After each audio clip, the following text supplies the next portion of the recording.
Hello, hello, good evening. We're back to play some more RoadCraft, and don't worry, plushie. This is a collab stream, but I do have this weekend free, and I have some solo streams planned for over the weekend, finally. So you won't have to try to talk to me while other people are also saying to me. But I was planning to go back to some Nice Day for Fishing because we started that, and then I guess I just forgot the game existed. And I also wanted to go back to some Parcel Simulator over the weekend because they patched the game to fix a couple of annoyances uh, that kind of made me not want to continue playing the game before, but I think it would be more fun to go back. I know one of the things that they patched in the game is what were they called? The little overhead things. Uh, it was like a ramp that went up and over a belt and then back down, but it acted as just one piece. So a box would go onto it and another box couldn't go onto it until the first box got completely off of all three pieces of the conveyor. And they did patch it so that those overhead conveyors now actually act as three separate pieces. So it doesn't clog up your line and create a bottleneck anymore.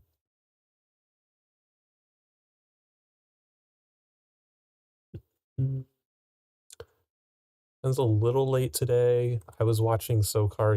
He got caught up in a mission of XCOM 2. uh, he was just trying to beeline for the exit to save the rest of his men, but they all ended up dying and he failed and got a game over. We'll probably talk about that later. Uh, Otherwise, it'll probably be a couple minutes before they join us. Daly was already streaming some Dying Light earlier, so he'll be able to join us basically as soon as he's back from break. What were we even doing last time? There's a second infrastructure route. I think Sokar was working on these pipes. Is that all that's left? Just those two? What does the infrastructure look like? This one?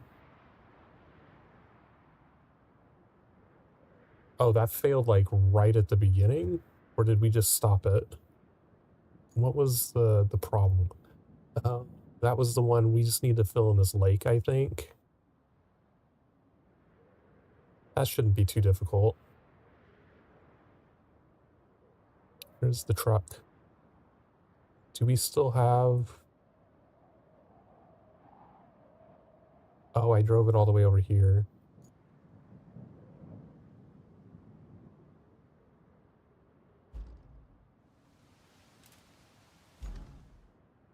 Let's just recover it.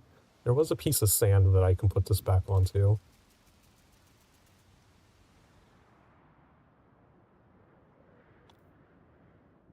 Wait, why is...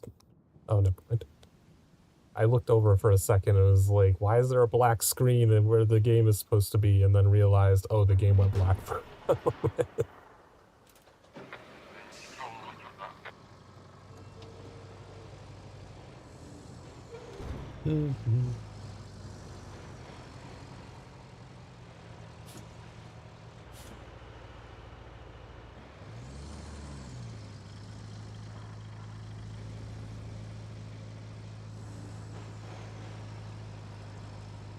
I'm gonna plop this over here, wherever that sand spot was. Hopefully that'll make it easier to fill in that lake.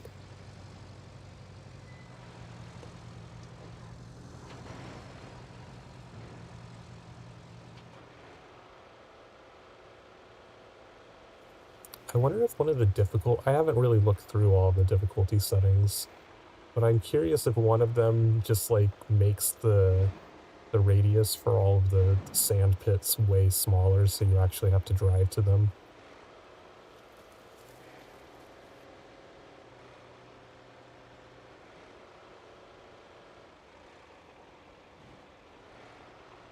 Just plop you over here on the hill.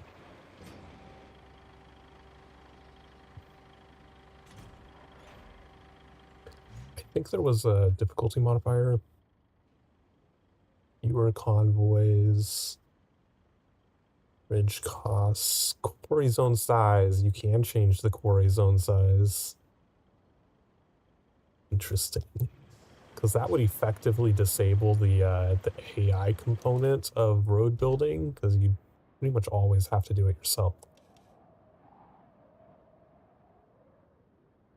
That, like, just covers the lake. Perfect.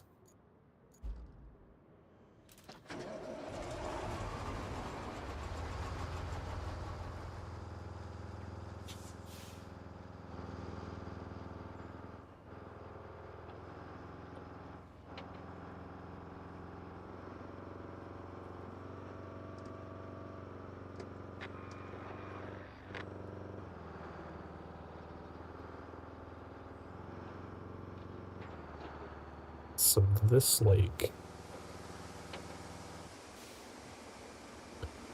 Just gonna start filling it in.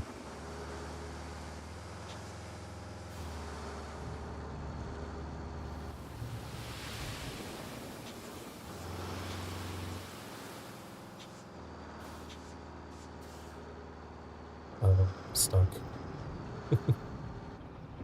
That lasted long.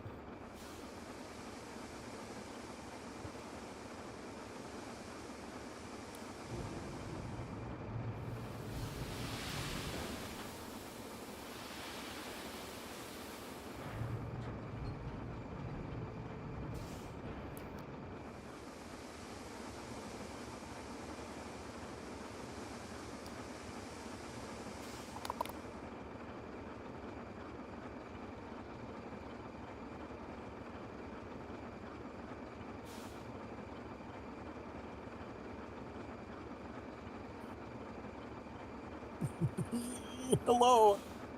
Guess what? Guess what, Annie? What'd you do? I can't join the game. It says it failed to join session. Did you break something already? I don't understand. Why am I stuck? What am I stuck on? You're stuck on. Yeah, no, that's the right code. Failed to join. Failed to join. I'm gonna restart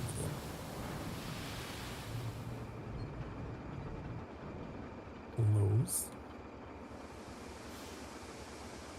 Oh, it's installing an update. Oh. Oh, yeah, there was an update that came out like a couple of hours ago for RoadCraft. Hi. Okay. Heard you had some good XCOM prog today. I did, and then I died. Nice. That's how it happens, man. You learn. You'll be more well equipped the next time. I sacrificed everything. Yeah, was it the that story mission with the Reapers?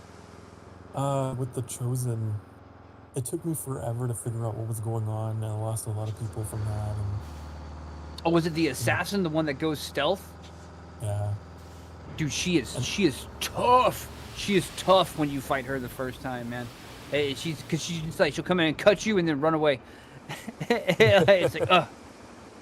I eventually figured out what I was doing was I was keeping everyone kind of just like spread out on Overwatch, but Overwatch wasn't working. Yeah, it doesn't work on the assassin. She comes in stealth, she's fairly immune to it. Mm-hmm. He's completely the Chosen are tough bastards. Tough bastards. Each and every one, and the assassin's the hardest in my opinion. Now, out of the three of them, the assassin, in my opinion, is the hardest. Yeah, that's something that I didn't notice at first when I first encountered the assassin either. Is if you go into the little description, it just says she's immune from Overwatch. It can never trigger on her, no matter what. Hello? Yeah. I just sent everyone out of their defensive positions to go hunt her down. Why is there a truck honking at me? What? And then just threw grenades at her. Grenades hella work. The Reaper, I want to say, can like find her better or some such. The Reaper can reveal her better. It's been a while since I've played Yeah, if the Reaper has her in the line Vanilla of War of the sight, she's Chosen. So I can't automatically remember how the revealed. rules are, but there's something with the Reaper and the Assassin. Like the Reaper either does more damage to the Assassin, or like the Reaper and the Assassin are like more. The Reapers and the Yeah. Assassin are like mortal enemies. They can I'm either pretty sure like that's how it works. The find Reaper just her has to from a have the further distance Assassin in away, her line of or sight, do and more she won't damage when be they attack hidden. her, or something like that. It's some such deal. Oops. The Discord Wait a reactives second. are being Is weird Annie today. muted or did I mute him? My bad. That's my Annie. If you're talking, I'm sorry. Oh, There we go. I'm sorry. Yeah, that's why I went quiet. Was I Because I was still like, zero? I was wondering why you to just like finish stopped speaking. talking. I thought something was wrong. I'm like, well, maybe he's downloading an update this anyway. I had you muted from Repo. Yeah, from I looked down, there Repo. was a little mute icon. But I Sorry. was saying that, yeah. The Reaper is as long as the Assassin is within the Reaper's sight, the Reaper reveals the Assassin. Yeah. They. I mean, I'll be honest. The Reaper, the Assassin is actually the one chosen that I would say they toned her down in Long War, instead of like everybody else got a buff, but like they nerfed her a little bit in Long War, dude. She's extra nasty. Like and especially at the beginning when you don't really have a lot of tools to fight with, you know, like a lot of variety of tools to fight with. And didn't you like select the wrong characters? I thought I was looking and I thought I saw you go, damn it, like you pressed the button and launched the mission. Yeah. Oh, yeah. Without fully picking your characters. Yeah. Yeah, I had to go start my bonus jams for it, but I had you over on my laptop. I was checking in on you every now and then until you were throwing down with the Chosen and stuff like that. Or not Chosen, the Lost. The Lost. Yeah, all those zombies. And then they started blocking the door, so I couldn't get to the place I needed to get to. It was like, I guess we're just stuck here shooting forever. Sometimes it's like that. As long as you don't throw any grenades. Throwing grenades is when it starts to go bad. Yeah, because I don't know if they explain that to you, but any kind of explosion, the next turn, a pod of Lost show up. Like they're attracted to sound. And gunfire's okay, but like you thump a grenade out there or something like that, you're dealing with another pod in the next round. Plus side, they don't really care who they attack. Sometimes they come for XCOM, sometimes they go for admin. And you can use that to your advantage too. Attract some to make them attack admin. A good class to have is I want to say in vanilla the sharpshooter can specialize in pistol. Like one of his talent lines is to go pistol instead of like a pistolier instead of hardcore sniper. And dude, like the pistoliers will jack up the freaking because what it is like you might have 15 lost on the screen and they all got 2 to 4 hit points, and a pistolier don't run out of ammo. That pistol has unlimited ammo. And so it's just like blam, free turn, blam, free turn, blam, free turn, free turn, free turn, free turn. They're doing like freaking 4 or 5 damage if you've spec'd into it with the right pistol and stuff. You'll just start annihilating all of them on one turn. So there's ways to deal with the Lost for sure, depending on what class you bring and how you spec into it.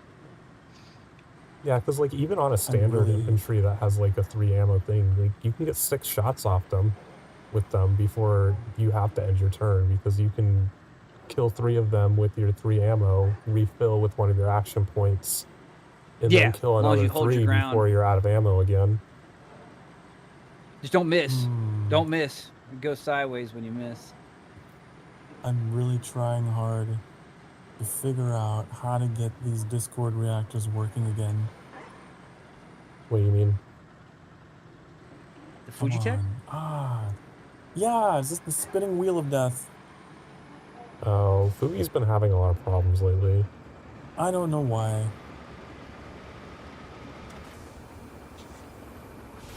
Because I had mine off because during the collab we did over the weekend, mine just wasn't working. It was just giving me the spinning thing and it was never loading properly, so I just hit it.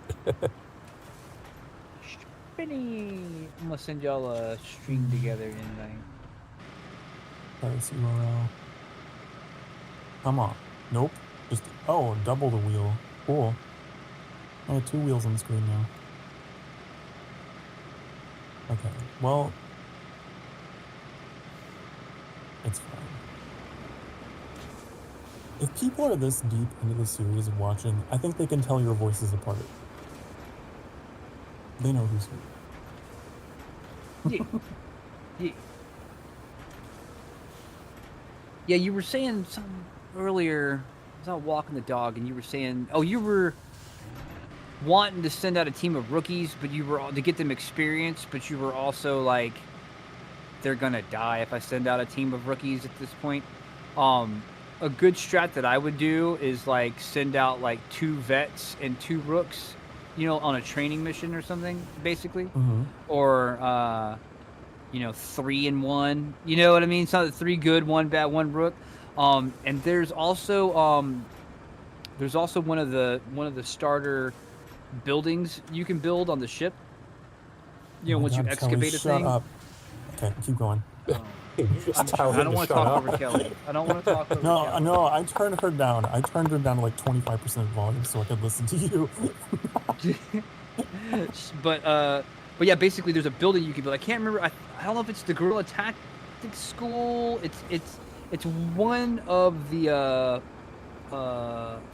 buildings, but basically it lets you take a rook and you can put the rook in there for like 7 days.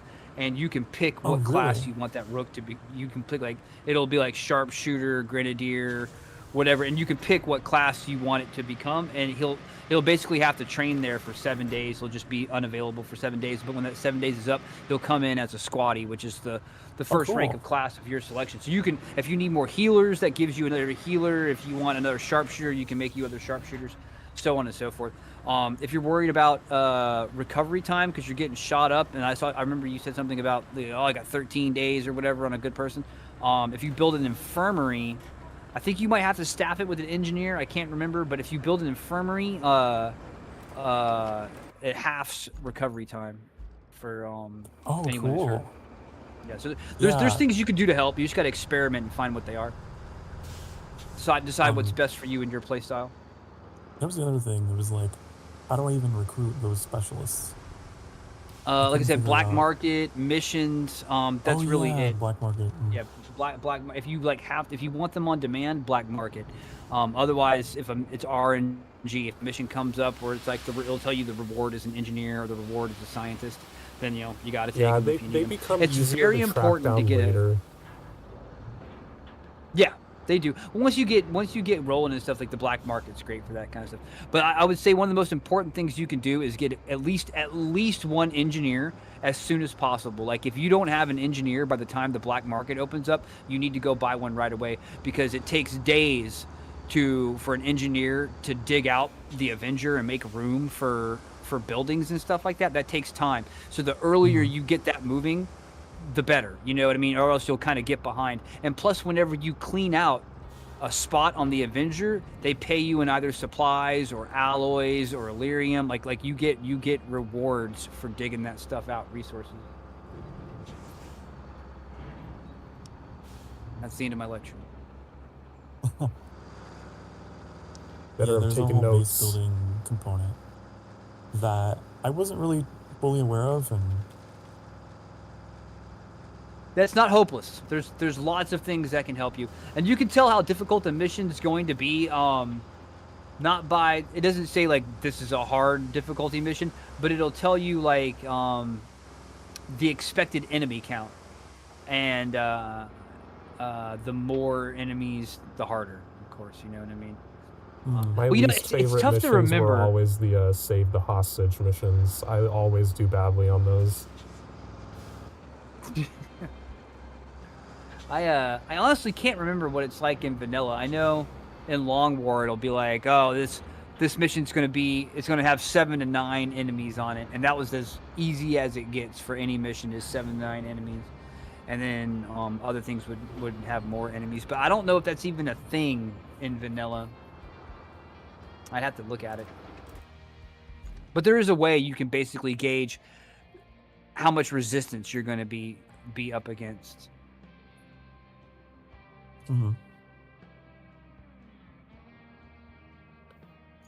Hey, 13, welcome in. Why's my music so low?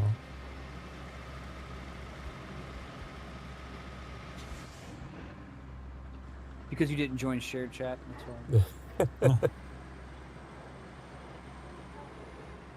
I need them SoCar viewers. I gotta have them. I need to get Onion Head in here. I gotta get Onion Head in here. And Murderous Bagel. I need Murderous Bagel in here too. I got some talkative ones, yeah. They're great. And some murderous ones. No. Oh, pipe replacement. That's what we were working on. Do we need more pipes? We do need more pipes. What's the pipes? Yeah, I'm just trying to salvage some stuff to make some. Yeah, and I was filling in this lake a little bit so that we can actually run this second infrastructure route, because it's the one that you already plotted before we signed off last time, but they had to go through a lake to get there. Oh yeah, that's right. I'll come help with that. I think I have enough sand laid down so that they can make it. I think the rest of the let me drive up there a little bit and see if this is muddy as well. Why is this truck stuck in park? That's a fun bug. Okay. I'll go to a different truck. Okay, the rest of the route seems fine. I think they can make it. Yeah. All right. That was a bug. Right, and SoCar, you're putting oh, you're doing some scrap recycling? I'm recycling. Nice.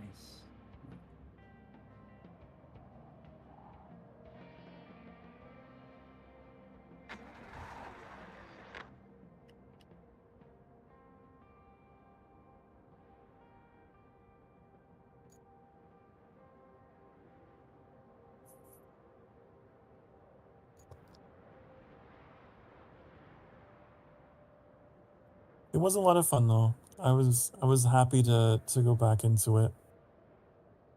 Yeah, and it's all good. It's a game that you get better at piecemeal. It's a very challenging game. Right? It's a very challenging game, but it's for the most part, like 99.9% of the time, it's always fair.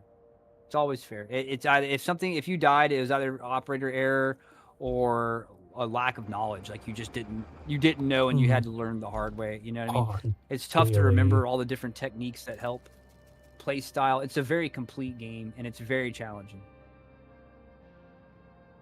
But it's also very rewarding, you know? You plotted a point for them to drive directly into the little arm, the thing that makes the arms go up and down in the middle of the road.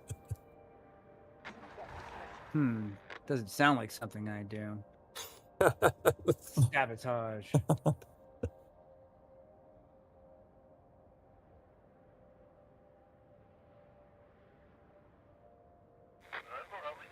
Oh.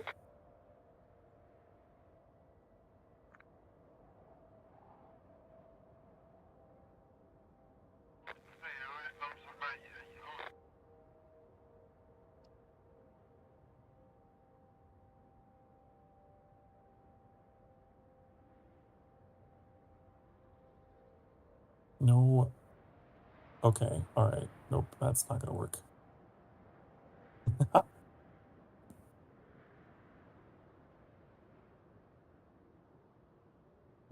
I'm all snagged on this elevated pipe. Le pipe. Drag that thing. Drag it behind you. Okay, what if I just detach? Oh yeah. Going through the industrial base. Yeah, it sucks. We usually just drag stuff behind us.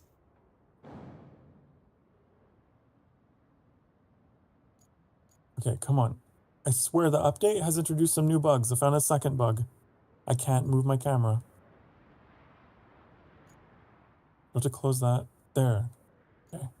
Maybe it wasn't a bug. Oh yeah. Were you in like your L1 menu or something? I had crane functions open, yeah. You can't use your camera while those menus are open. You probably just didn't notice it before because you only turned that toggle thing on last stream. Oh yeah. Because I got sick of holding it down.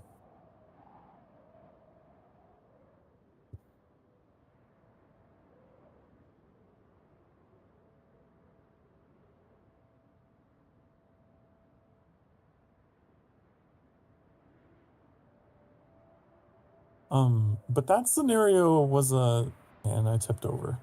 That scenario was a story mission, so I wasn't. So it like forced me to do it. Stopped everything I was doing. Yeah, and because you failed it, your game was just over. That's why it made you quit back to the main menu. It is possible to like you don't have to play that story mission. Like you can turn off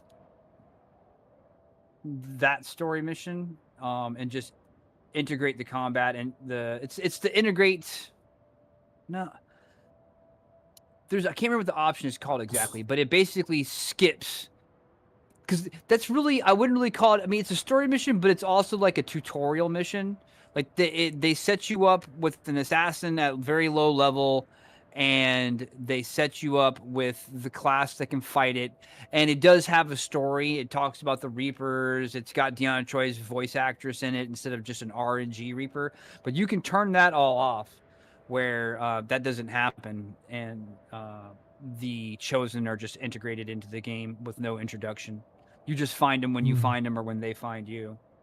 But I would say do it until you've beat it before, you know what I mean? And then integrate it afterwards once you've beat it if you got to start over again. Because it is some pretty cool. Like they put the full production in it, and it does teach you a lot about the Chosen and how they operate.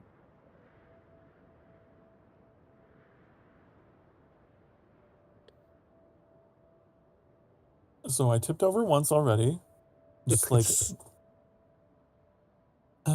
in the industrial base. Good thing you're right next to the respawn. Yeah, I know. It was just embarrassing. That's my most embarrassing one.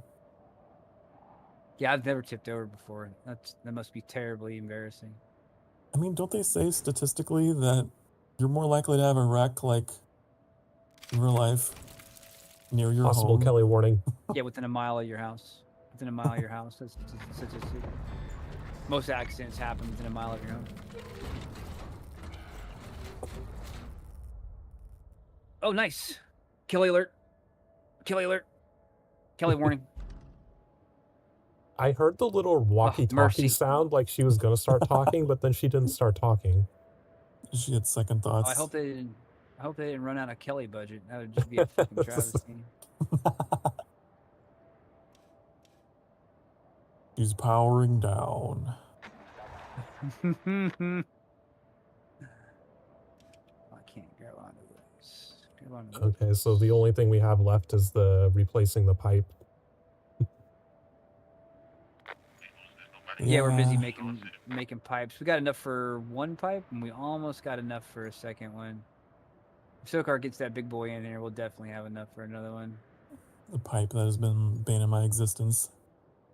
And I'm willing to bet it's going to be another doozy to get underneath. Because maybe not. Maybe we can make it if I pull this down. I just cradle this pipe.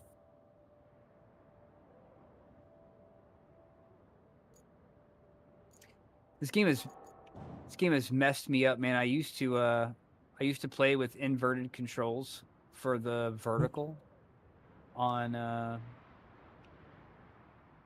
every game. I used to play with inverted controls on if it was on a controller. And now after playing this game, I can't do it. Like I was playing Hell's Us, and I have to I absolutely have to play up is up and down is down. Now it's fucked my head up completely.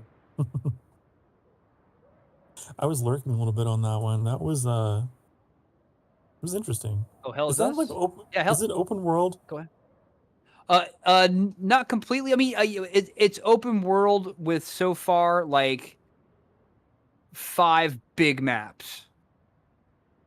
It's like a big map, and you're free to go wherever you can get to. It's got parts that are linear, and it's got parts that are very open. It's kind of complete, but it's not one big open world. It's like just a number of.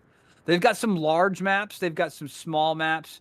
What it is a very much an investigation game. It's very much an investigation game. Like I was saying, if you don't keep copious notes, you might be able to like fumble fuck through the MSQ, but you're gonna be severely underpowered, man. Like you have to take copious notes in order to do any of the side quests or even figure out where the side quests are. Like sometimes people will talk to you and they don't say this is a side quest that you can do, but if the dude's like, man, I sure could use some more freaking, aspirin. I got a headache. You know what I mean? You better write that down, because like 3 or 4 days from now, you might find some aspirin. If you bring it back to that guy, he will take it. Only one per stream, Dubs. Have you done that since I kicked on this later stream? You only get one a day. One a day. You only get one a day. You get one greeting a day. Okay. Do you have an oats? You get one oats and you get one. Is it good?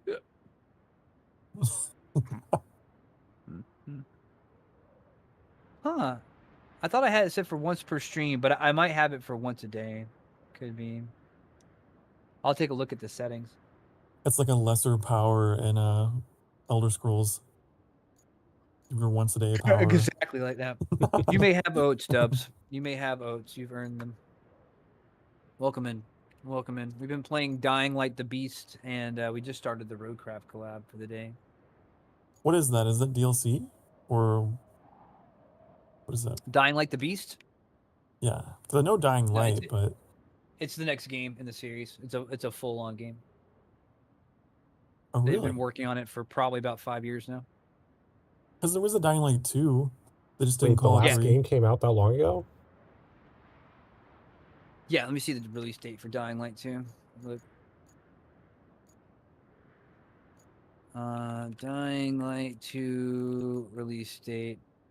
Oh, no. It came out about like 3.5 years ago. See, February. Almost 4 years ago. 3.5, almost 4 years ago, Dying Light 2 came out. Were you gonna take a pipe? I left one out for you if you wanted. Yeah, I'll grab it. Yeah, it's no problem. But no, it's the two pipes go in opposite directions. It takes place before Dying Light 2. So that might be why they didn't call it Dying Light 3. It takes place after Dying Light 1, but before Dying Light 2. Dying Light 1.5. Yeah, well, it's all about the dude from 1 and has nothing to do with anybody from 2. Techland's very much in the process of trying to forget Dying Light 2 happened. They kind of train wrecked it and then made it worse as it went. It wasn't a bad game, but it had some haters.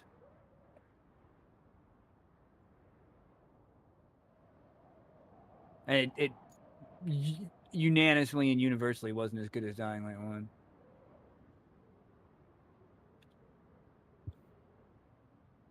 Okay, time to map out my way. Which one are you going to? For the lab scene. Oh yeah, we've been out in the city. It's tough going on that difficulty. Turned up station. Go ahead. I guess we'll talk about the game we're playing. Yeah, there was a stream where I remember I had a chatter that was a little irritated that we weren't talking about the game. He's like, "Oh, sorry, we got off on a tangent." We know what we're doing here. There's no need. Like, I don't know how the crane works. Everybody knows how the crane works now. Just get the oranges up the stairs. That's where we're at right now. Get the oranges up the stairs. Oh, the drainage next to the concrete slats facility. There's like 2 slots right there.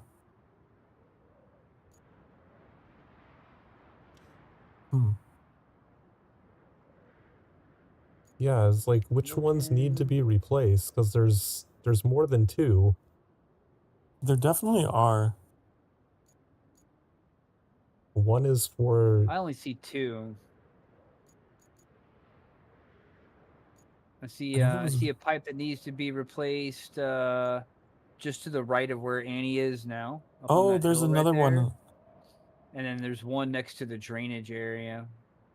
Between the sanctuary and the backup pump station, there's one. And then there's one to the left of the sanctuary. Here, I'll go out to the one that Annie's at. I'm going to put a marker on it. Okay. I think they're both over on the silent. We're supposed to be establishing a path from drainage to the backup pump station. So the only 2 left in that path are both over by the drainage. There's one in a ditch and there's one next to a building. The other 2 are for a different thing.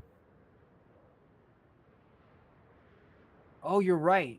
You're right. There are 2 here. Okay, so they're both at drainage, and it's supposed to go from drainage to the backup pump station. How dare they make us use our brains? All right. Good call. So we don't need to do the 2 that are up in the hills yet. All right, then. Well, we roll I'll north. Pack another just in case. Yeah, a Dying Light's been tough, man, because I've been playing it on... I put it on hardest difficulty and no survivor sense and no crosshair. Turn the crosshair off. And it's been a blast. My brain is thinking about it right now. It's thinking about it right now. My brain is also trying to negotiate an excuse to play it and stream it after RoadCraft's over. And my brain's like, no, dumbass, it's a freaking school night. You gotta take the kid to school the next day. And it's like, but just like an hour. They start getting up in the morning and you're still there addicted to Dying Light.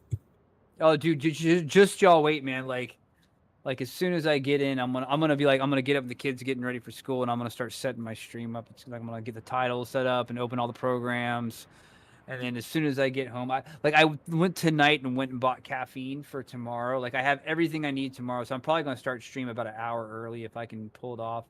It's probably gonna be more realistically like 45 minutes early. But I'm gonna gotta get everything set to like macros to get everything booted up as quickly as you can. Yes, I'm gonna boot it all up before I leave to take the kid to school, and then that way I just sit and hit start whenever I get back in.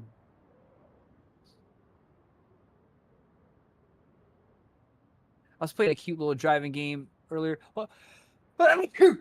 Excuse me, called Easy Delivery Company, and I can't tell if it's a horror game or not. And I was also playing a horror game earlier too called No, I'm Not Human. That one was really cool. Yeah, too. we watched you play that. We had you on our well, I had you on the bedroom TV. I don't remember if Sokar went in there. Sokar, you're going the wrong way. What do you mean? That goes to a dead end. Oh, you're right. You gotta leave out the west side in order to go north. Daly just went down that path himself. And we need road signs. Road signs, or we need a mini map.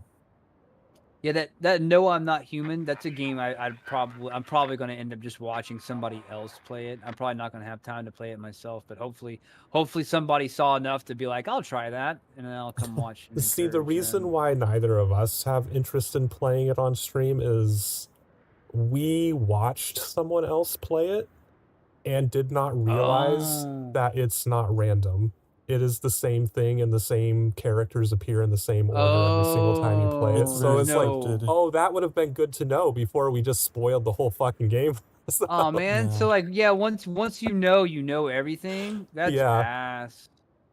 So it's only good for one playthrough. Yeah, it is. Unless you really want to go find the alternate endings. Dude, imagine like getting to the end and dying, and then you got to start the whole game over knowing everything. That's horrendous.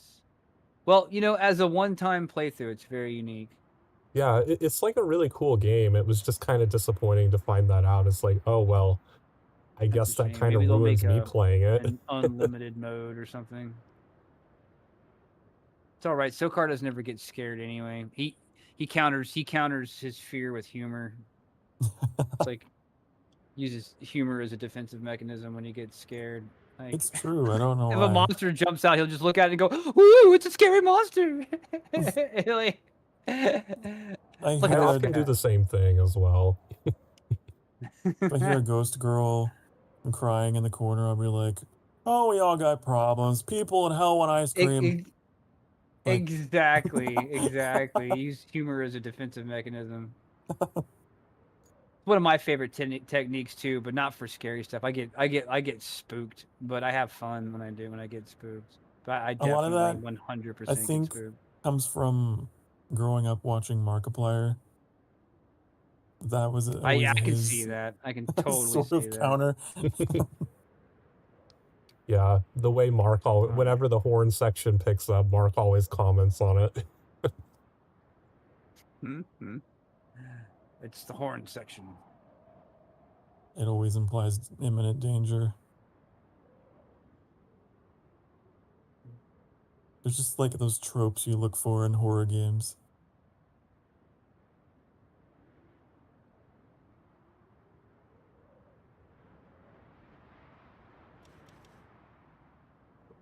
Oh, Daily, we watched the Game Grumps play their most recent oh my God. episode. What were they playing? I can't remember the name of it, but it was about like, I don't know how to explain the plot. It's really weird. You're like a tiny cop. This whole like police force got shrank down except for the females, so they're all giants. And it's and you're like going up their skirt and stuff like that. It's a weird game. Yeah. I watched Nanners play a good bit of that. Yeah. No, that game is all mischief. God, it was. It reminds me of this game called Mr. Mosquito from like PS2 Japan era. Oh yeah, I remember that. I think they played that one too. I think we're gonna need some kind of super heavier crane for this. Yeah, I don't know if I can reach. Wait, I got an idea. All right, I got an idea. If I can get my truck in reverse. Oh, there we go. Turn on all the shit here. All right. All right.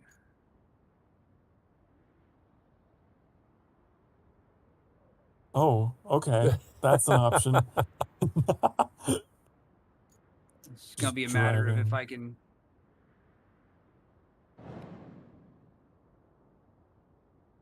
It seems like a one-way operation. I should have dropped down from further in.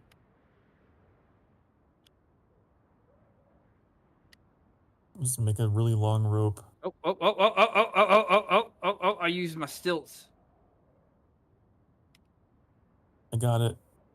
I think. Oh wait, there it is. Yeah, good job. Kelly alert. Oh, don't you know it's time for the next objective? I wish it was just like a Monty Python thing. The final stretch. To do that, we need to repair the remaining leaks in the pipeline. Once that's sorted, bring over the valve. I need you to go. Dude, they made her sound so much more distorted. You'll need them to stabilize the dam. I can barely understand her now, dude. It's like they pinched her voice. But to do that, we'll need to give it some juice. So, just make enough space around the harbor transformer. Oh, they like added Am I crazy? static. Do y'all hear that too? Radio static.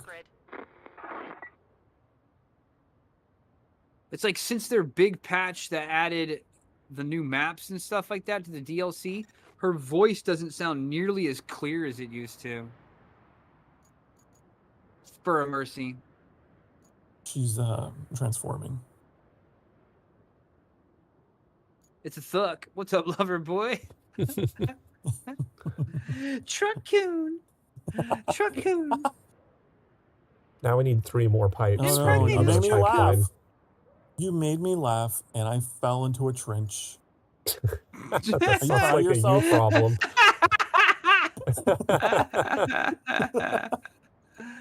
Truck-coon, no, he's gonna be reincarnated. Truck-coon's gonna be reincarnated into a harem world now. Oh no! Falling off a cliff. How you doing, lover boy? Did we get a new side quest? No. Prepare the port for generator and pump arrival. Commission the backup pump station. Well, yeah. Here's I can't. pipe replacements now. I can't recover.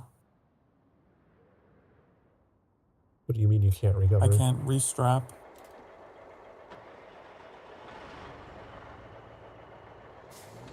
Oh yeah, we're gonna need more pipes. Pipes.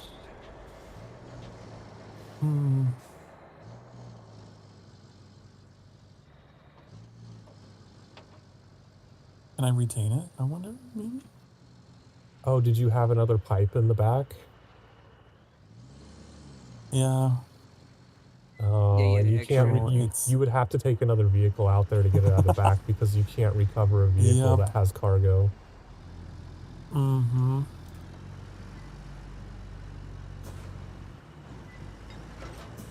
You live as trucks. That's right. We just don't transform. Sadly. I can do this though. Hold on. There it is. I can get a full erection. So happy to see you. So happy to see you right now. Oh my goodness. That's right. That's right. Holy shit.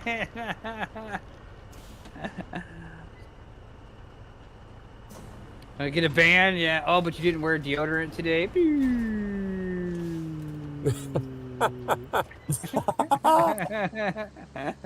We're gonna go tell Cash. All right. Oh, he's a dom. He's coming up behind me. I better brace.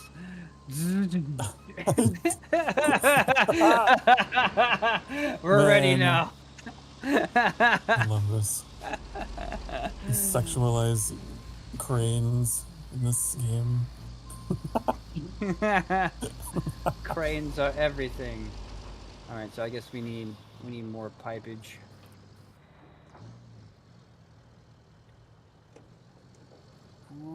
There's a little bit of stuff over here. I keep ramming Annie's scout vehicle every time. You know, you could just move it out of the way. I could, but I don't know. Oh, I need to go back to that trench that I fell in so I can go get that pipe that I lost. Oh yeah, because we already have one of them if Sokar hadn't overturned himself.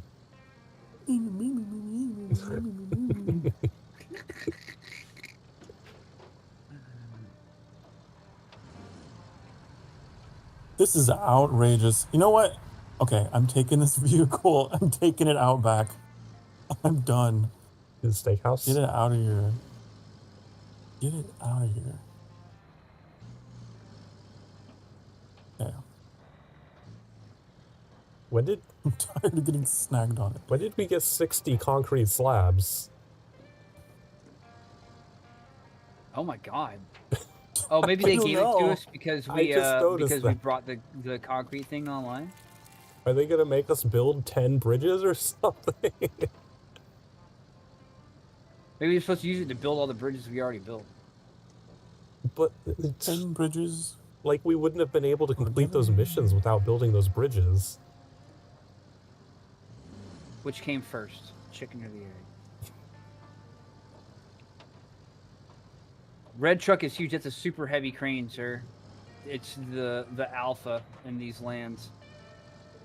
Yes. Prime hunter. The alpha predator. The king. Damn it, I went the wrong way. The dystopian jungle. Again. I'm so tired of this.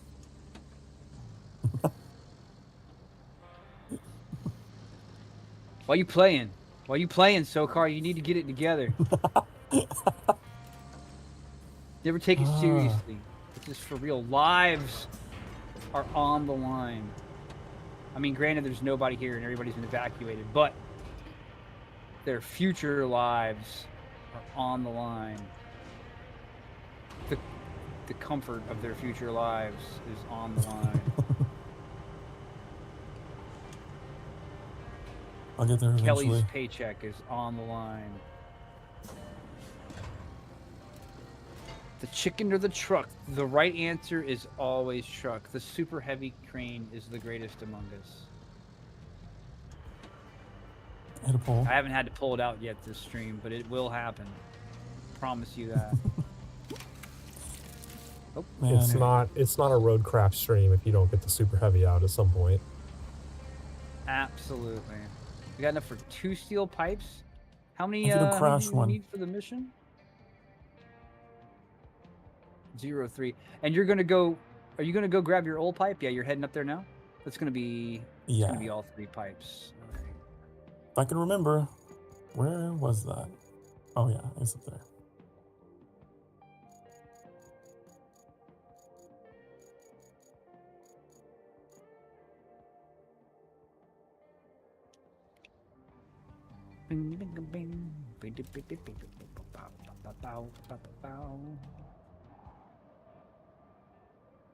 Okay, I see it.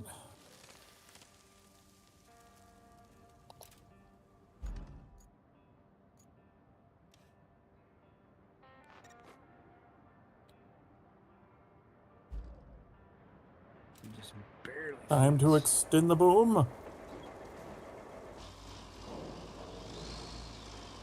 Good trucking, happy lifting. Oh, thank you. Thank you, Loverboy. Have a good one. We always do. No, we'll try to be responsible with our cranes. Be safe. Don't drink and crane.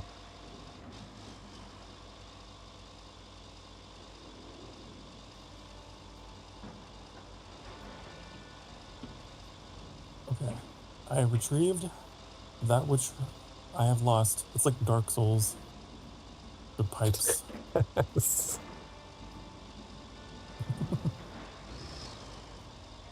Man, could you imagine a roguelike RoadCraft game? It should happen. That'd be awesome. He did caches and mines emotes. Oh really? Yeah, the ones with our characters on them. He's got a very unique art style.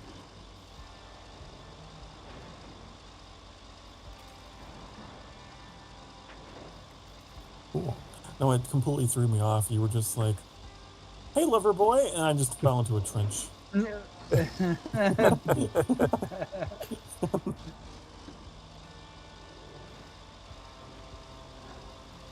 Every time he shows up on stream, we should all just stop and extend our cranes directly up and out. Like a salute.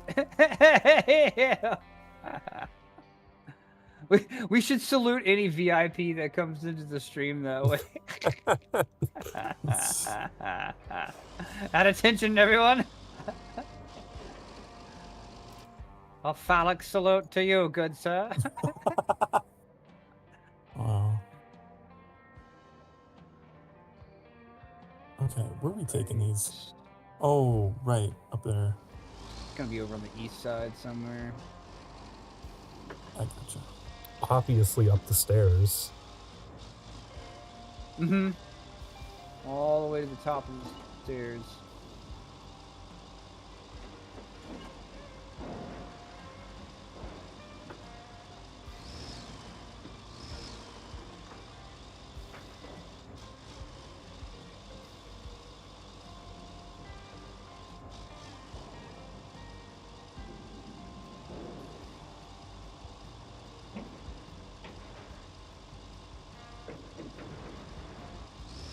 No, damn it. I keep forgetting it's not. Oh, it's inverted. The crane controls. You have to go down. Okay. There's a possibility that me and Dubs might be return to Moria next Monday. We're at the point where any given week might be the one where we beat it. We have been working on that game for about as long as we've been working on RoadCraft. The game that I rage quit because I couldn't find that pickaxe, which apparently is in a scripted location. I just need to go get it.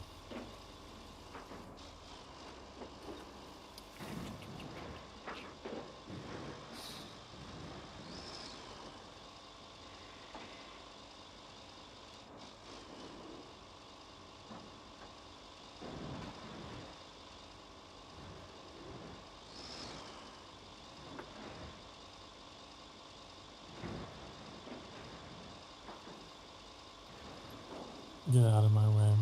NPC truck.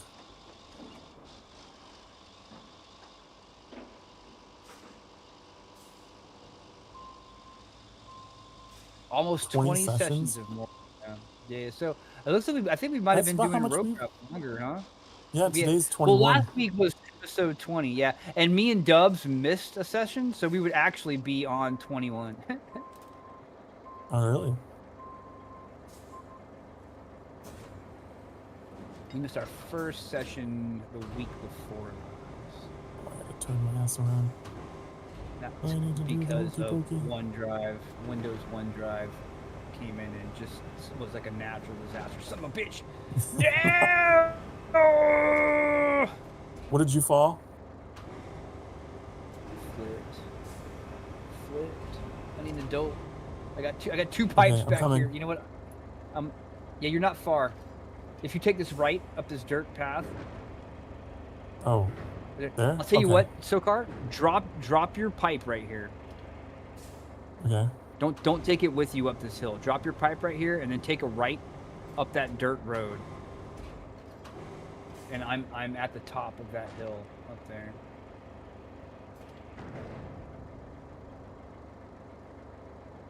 And actually, if you want, after you pick me up, you can take one of my pipes and just go from there. Up the slopes of Mount Doom.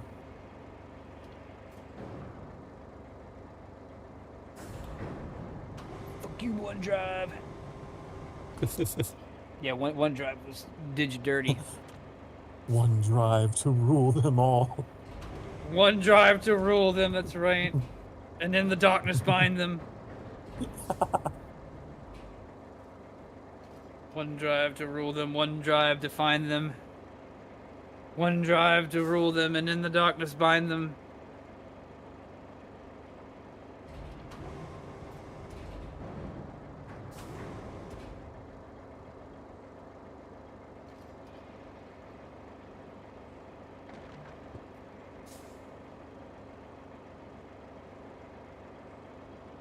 All right. I'm not far from you. You should be seeing me soon. Yeah, I can see me on your map right now. Your directories are still fucked, but you gotta live with it. Man, I'm sorry that happened. OneDrive is a devious bastard. Well, it's crashing because it's full, but if you want to pay us money, we can get you more space. And then it won't crash anymore. Okay. Alright, something's happening. I raise you to the sky. Oh, yeah. Yes. Nice. Here, let me unstrap my cargo. If you want to grab a pipe out of the back, you can go. Okay. You can go.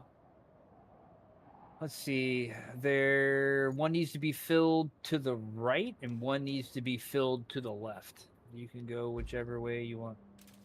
Okay. Let me just pull this in. How do I? Ooh. No. I'll tell you what. I'll do the one to the right. Okay. Watch the ground around here. It looks like it's even, but it is not. It is most definitely not. I'll go low gear. I want to keep this centered. I don't know how.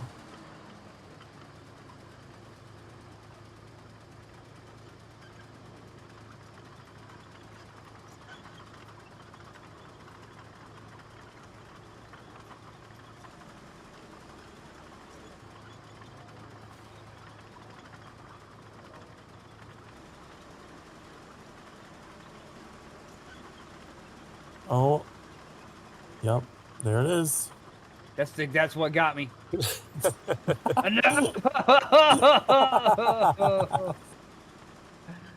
Let me drop this pipe off so we have some prog, and then I will come back and get you. It's not far. I don't want to go over there and then I fall and then Annie has to laugh at us while we get more super heavy cranes. Just throw more cranes at the problem. If I don't drop this off now, it's gonna be the start of the truck homunculus, and I don't want to do that yet.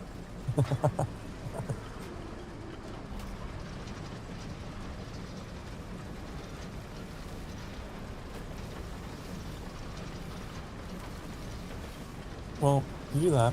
I need to go to break anyway. Alright. I'm taking ibuprofen for my earache. Annoying. I'll be back. Godspeed.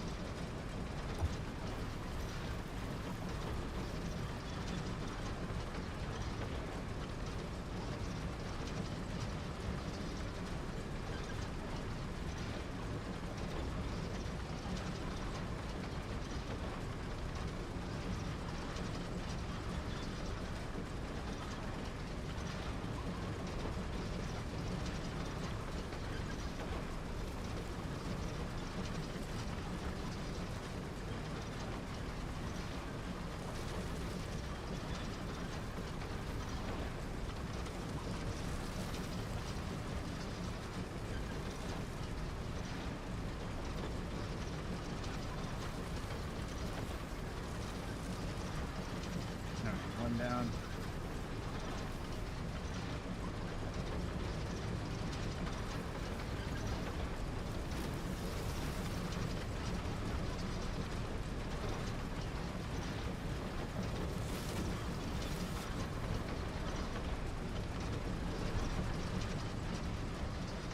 Dude, I hope the last map is as cool as this one, and it's not just some gimmick. Yeah, like this one didn't have a gimmick. I'm very curious what the last map is going to be. Glad we have no idea. Yeah. You remember what it's called? I don't. You don't have to tell me. I was just curious. Can't ever remember what this map is called.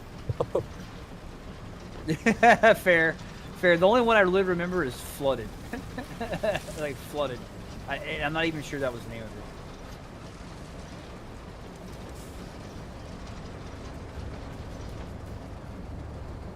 Oh. Kelly alert. Kelly alert. Hey, look, it's docked.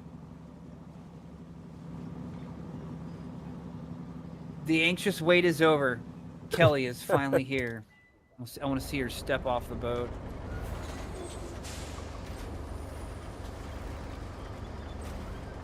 I still think often about that meme with the airport seats and all the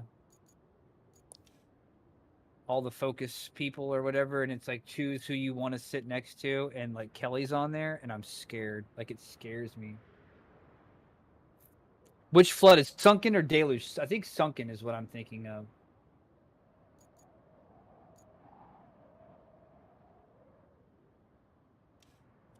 Let's see if we can't run this tree over.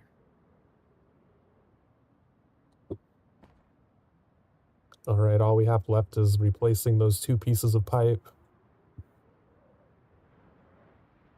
Yeah, I got 1 of 3. I'm trying to pick Sokar up. I'm gonna wait till he gets back.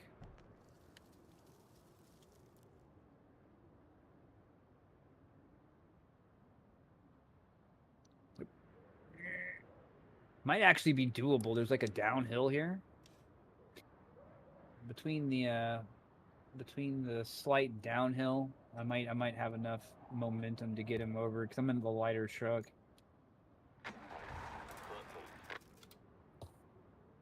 Okay, I'm back. All right, I've delivered the pipe. I'm gonna try to get you up.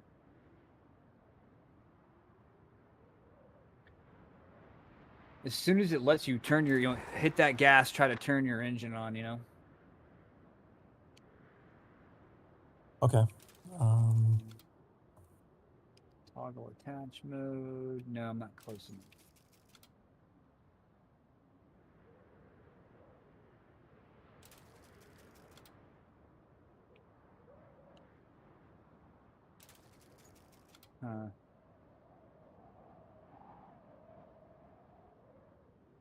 Let me attach to you. It's not letting me attach. Can you detach your cargo from there so far? I can try. There. There you go. As soon as you detach your cargo, it let me hook on. All right. I'm gonna gun it. Just try to turn your engine on, and if you can, pop your once your engine's on, try to pop your kickstands. Right. Oh, the anchors? Yeah. Oh, it's not gonna happen. Oh shit! Oh no! There we go. Yeah, you're too heavy. You're too super. Hold me. Let me try a different angle. You're not even moving an inch. That's man. crazy. I'm busting a wheelie over here. I'll tell you what. Go ahead and reset, and I will take your pipe, and then you can come up.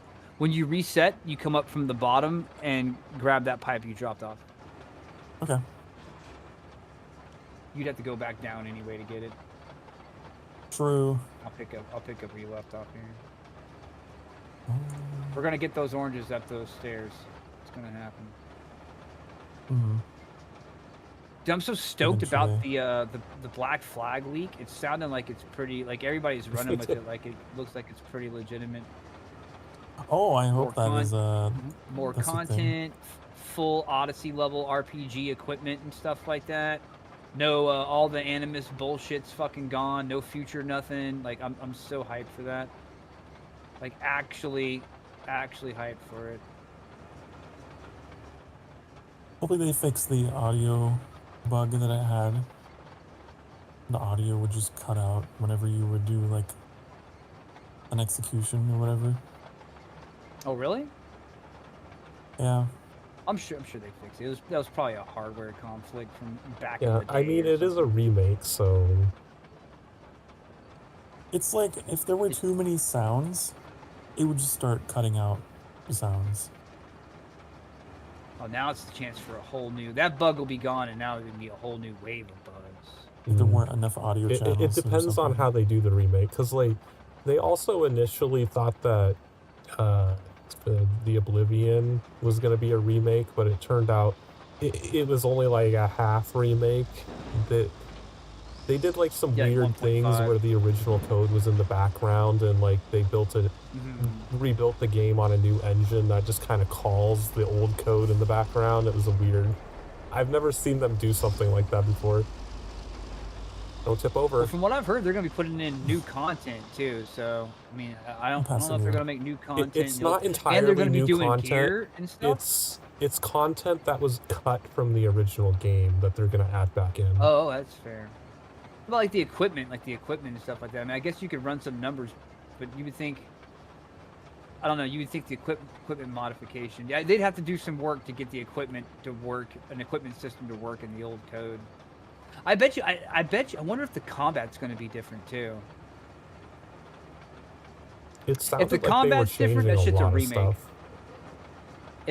If the combat's going to be like Valhalla and Odyssey, then it's a remake. But I would, you know what? I'm fine with a remake or a remaster, whichever one they want to do. I'm fine with. Just Black Flag, please. Yeah. It'd be intriguing to see them use the modern combat system. I don't know if they will, but I wouldn't mind the combat system in Black Flag for the hand-to-hand combat was easy, and like by the time you were a third of the way through the game, you had seen all of it. Like it had no new enemies to throw at you, no new equipment to throw at you, no new moves to throw at you.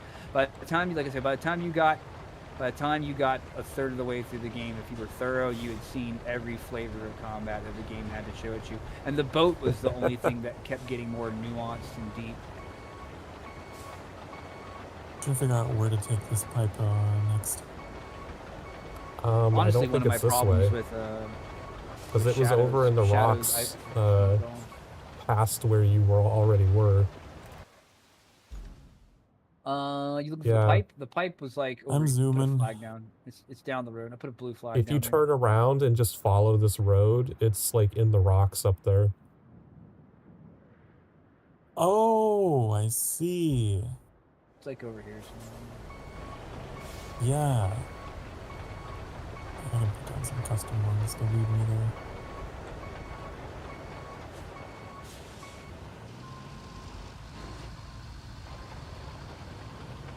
My issue with Shadows was it would always come down to like the last daimyos or whatever, and I could never find them. And I'd be there for just 2 hours talking to my chat. Looking for that last daimyo in the fortress.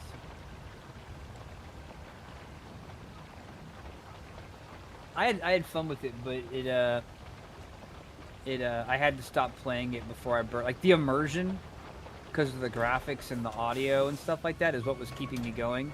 And once that immersion shine started to become routine, I had to stop playing, because otherwise I wasn't going to want to play it anymore. As it stands now, I could probably pick it up and come back to it, because I didn't burn myself out on it. Because I was doing everything. Like, I was really enjoying it for a while, and then, like, it's like, oh, I've learned all the combat moves it's worth doing. I've seen all the flavors it has to show me, and I'm not even like a fifth of the way through the game yet. I was like, oh, maybe I need to like stop and like let it refresh itself. Yeah, that was my main problem with the game. Is it felt like I did so much, and then you look at the map, it's like, oh wow, like I've barely done fucking anything. Mm-hmm. Some of the things where you just want to start busting through the freaking MSQ. I put it on hold as well. Not necessarily because I didn't like it, but just for the same reasons. I liked it. It's not, man. It's not. It's the kind of game that, like, if the graphics start to become dated, it's not going to be a very good game. But for now's the time to play it. The problem is it's not worth $70. It's not deep enough for $70. It's more like a $40 game. Like, if you want to get a good immersive experience, I'd say it's a good $40 game right now. I really I like all those games. I like playing with the Assassin's Creed. I like playing with the daggers because they're really fast, and all the special moves are like, you stab them like 8 times before they hit the ground and shit. Dude, I love all that stuff with the knives and the daggers.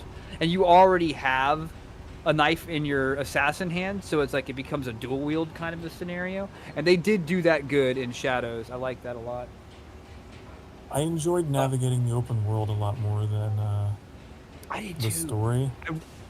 I did not care about the story at all. I didn't give a fuck about the story. Yeah, I didn't give a fuck about it. But I loved like buying the hideouts in every town, and like I would whatever mission I was gonna go do, I'd make sure I'd dress appropriately for it.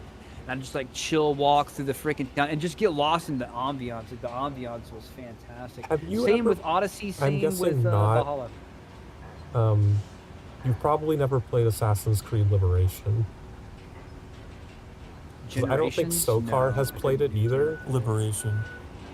Oh, Liberation? No, I did not. It came out at the same time.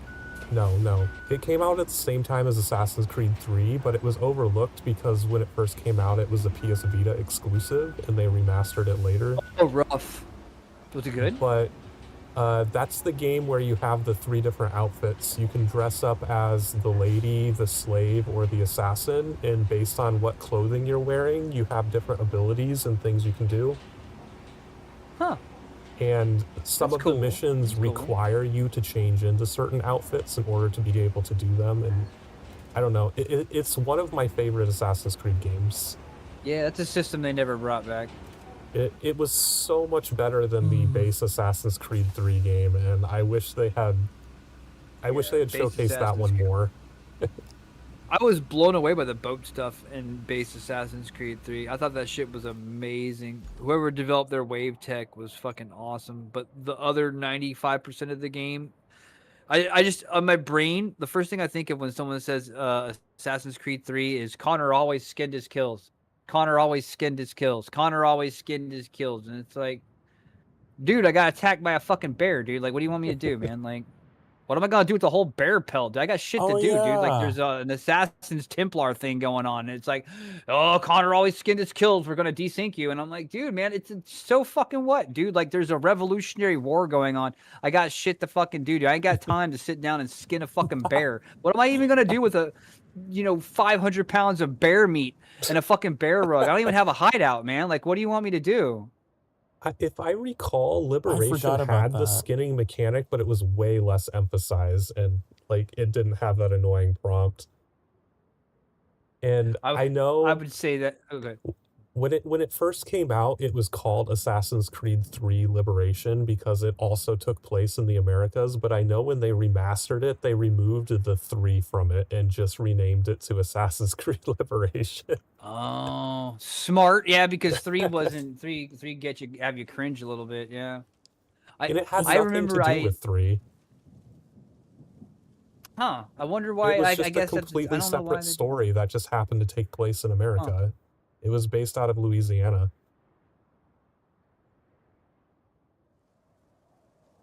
Oh, Louisiana? That's cool. That'd be a good place for an Assassin's Creed setup. Yeah, and there was a short section of the story that took place in South America.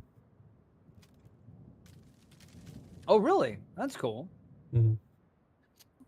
I would always say Connor always for like a long time, but a few months after I played AC3, Connor always skinned his kills. I'd turn that into a war cry whenever I'd play like a shooter game, like a multiplayer game, or when I played me and my buddies, we'd be on like Ventrilo or some shit at the time, and we'd be playing Rocket League, and like my buddy alley-oop me, and I'd slam that shit into the fucking goal with a rocket blast. I'd be like, Connor always skinned his kills. You know what I mean? Fuck you, we win. I'd use it as like a battle cry, but it would always make me laugh. It was a little bit satire, a little bit serious. I never really liked Connor. He was boring. As a there was nothing to like. I couldn't understand him. He was dull. It's like if you take freaking whatever his name was off of the boat in AC4, and he's no longer a captain of a boat. He was boring too. And then the character that I thought would be most interesting, the dude, the dude from where you play as the Templar who's hunting the assassins in AC4 Road. That guy was boring as hell. Well, to be fair, I don't know. I think his name was Shay. Is that who you're talking about? I can't remember. To be honest, I don't know because I couldn't get one. For some reason, Rogue didn't click with me. It had all the ingredients to be as good as AC4 was, but for some reason, it just didn't click with me. I don't know why. I don't know why it didn't click with me. I played like 4 hours of it and didn't have any interest. I might have been burnt out on the formula at that point because I think I had ran through AC4 like twice and then went and got Rogue, and then like I might have been burnt out on the formula. But I thought it would have been awesome, but it didn't click with anyone really. It didn't really catch on.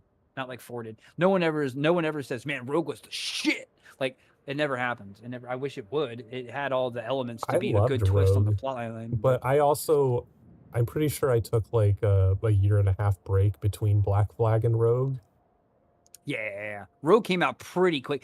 That's when Ubisoft was like busting out a new AC every year. I think Rogue released Dubs, see, Dubs knows. Look, he said Kelly really got that potato mic with their poor signal. Dude, I'm not crazy. I'm telling you, they nerfed her freaking mic after they put in that big patch. They nerfed her mic, dude. She sounds like she's coming through a freaking CB radio. Sorry, I didn't mean to interrupt you. I could have sworn Rogue came out like 1 or 2 months after Black Flag did. It was another pretty quick release. Man.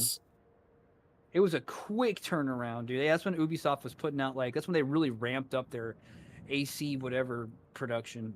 And well, they were doing the thing where they were doing multi-platform. So the reason 2-3 games came out is Assassin's Creed 3 came out for the then modern consoles, and 3 Liberation came out for Vita.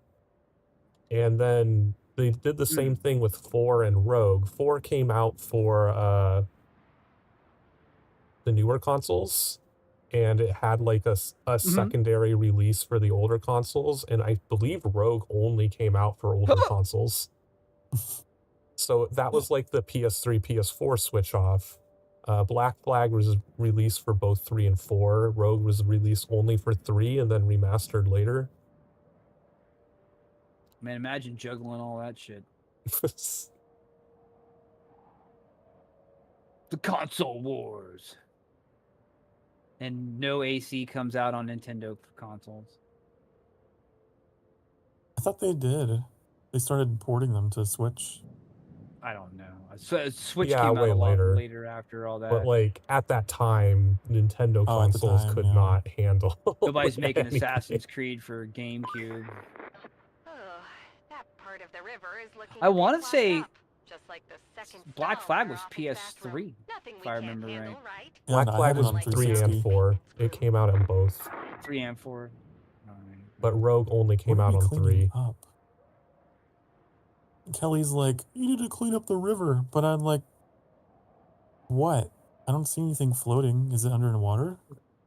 Yeah, we gotta. Yeah, there's some stuff. If you bring the map up, there's some stuff over the dam.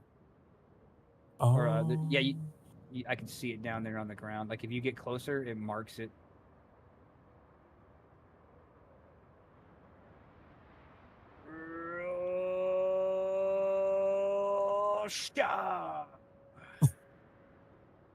Yeah, there's 7 objects here.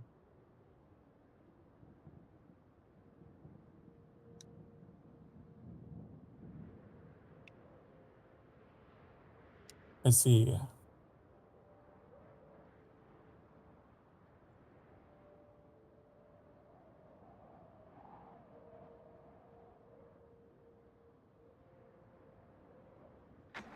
Oh, it's like there's logs. They're big, they're heavy, they're wood.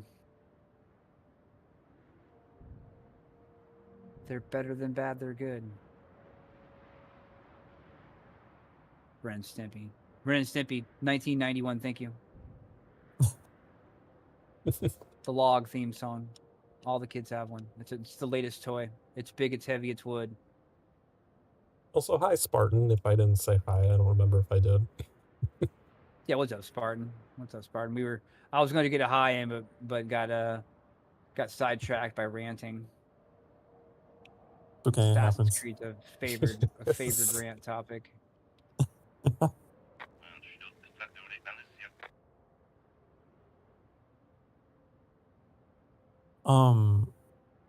I was not a fan of parts of Assassin's Creed Shadows soundtrack.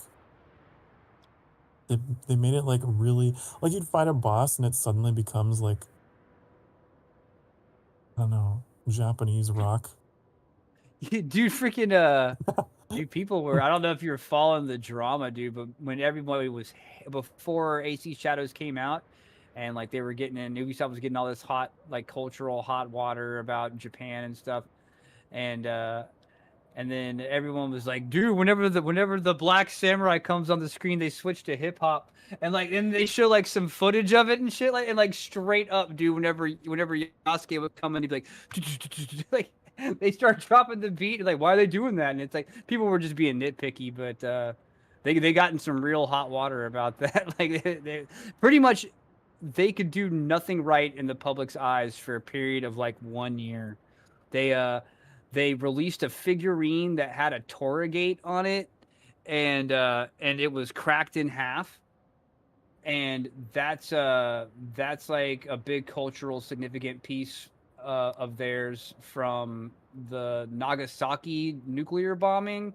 And then they did something else with a date that offended, like the Japanese parliament was like bringing up Ubisoft in their meetings.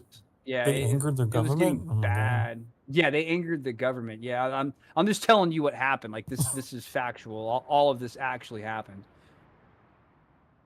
And just like nobody even knew if the game was going to be real. And then they brought out their trailers, and it was like you could see in the trailer shit was buggy, like buggy is all fuck. But then it came out and it was a video game, you know, and it did have good graphics and stuff. I definitely didn't go into it expecting authenticity.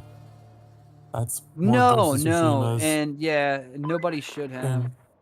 Well, I mean, Assassin's Creed has never been like stick very strictly to history. Like they take a lot of creative liberties with the telling of history in order to weave their assassin problem is, stories into it. I'm not trying to nudge on you. What Ubisoft does with their Assassin's Creed games that they shouldn't do is that they promote it as being very historically accurate. Even though they take liberties and everything, they do things like, oh, this is going to be, you can put it into world tour mode where it's going to go around and show you a tour of what life was like back then. Origins had a tour mode. Yeah, and I don't know if Valhalla had a tour mode. they And usually they talk, release those they'll like way brag on their later. accuracy. I don't what was the remember other if thing they did? Valhalla ever got one. They put a bunch of pieces of architecture and like flags, like sigils and stuff like that. Architecture and sigils and coats of arms, basically, to use a European term, in their scenes from Japan, and they were all like very much Chinese dynasty. And that pissed off a whole bunch of people over in Japan because they wore like cats and dogs throughout the years. You think I'm just gonna let you buy? You think I'm just gonna let you buy? You got it. You got it. Oh man. Yeah, they just kept ticking off. Like it got to the point where like everything they did was another faux pas. That's crazy. I try not to keep up with all of it because it's like every time there's a new game, I feel like everyone finds something to be offended by. Yep. So I was like, I'm just gonna turn it off and just wait for it to come out. Absolutely. But that's crazy. This one was just like it started getting like it started getting funny because it's just like every time they opened their mouth, they stuck their foot in it. Like it was just like it was becoming a series of events that were surreal. Like they just could, every time they released a trailer or did something, they would be like, "Do people would be bringing shit up in Parliament?" You know what I mean? Or they'd have to. They issued. There was a couple times over the last year of Assassin's Creed Shadows where they had to issue public apologies, like big, long, stated public apologies. They had to pull figurines off their store, off the pre-order. Shadows ended up having to be a simultaneous release on Steam because they were doing everything they could to garner some goodwill. Like they had no intention of bringing it to Steam until like at least a year or so on their Ubisoft store. Shadows did a whole lot to damage the Ubisoft store. Well, Ubisoft historically doesn't even release things onto PC until like a year later because they generally port. Ubisoft has a history of building their games for console and then porting them to PC. They're not built on PC. Yeah, that's true. That's true. I think with Valhalla, they started doing simultaneous releases, though. Yeah, Valhalla was the simultaneous release on the PC. I don't know about Odyssey. I think Odyssey might have also been a simultaneous release on PC. It was about that era. And I think Origins might have also been a simultaneous. It was like that era and on, they started doing PC releases and taking them a bit more serious. It was actually about the time they started bringing out... it's when they upgraded the Ubisoft launcher store to Ubisoft Connect. Like, but when they started doing that, they reinvigorated their PC... it was no longer a port. It became PC versions. They just ran like shit. I'm trying to shift I'd have to check my center of mass. Shooting from my heart. See if I can get up here, but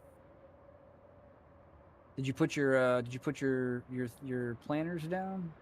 Your I have an idea. What do they call them? Anchors? Anchors. It's I was trying, but it was not. I have an idea. What if we just momentum? What if I back up? Yeah, I've gone up it before. You just got to get you a running start. You also might have more success on the other side if all that shit wasn't in the way.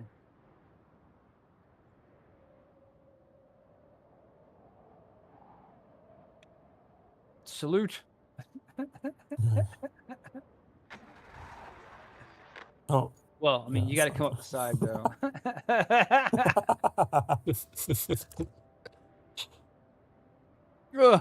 Excuse me. Why? Why? Why? Was gonna say though, like, I don't know, there was a bunch of that soundtrack that was very electronic and modern in general, which is kind of strange. I don't mind that. They can do some mix-ups if they want. The music never really bothered me. They have the parts where it's supposed to be, you know, however, and they have parts it's supposed to be however, and if they want to throw in some more genres, that's fine. I mean, the game does take place in the future too. Also, the civilian NPCs, I feel like there are only like 3 models. They copy pasted everywhere.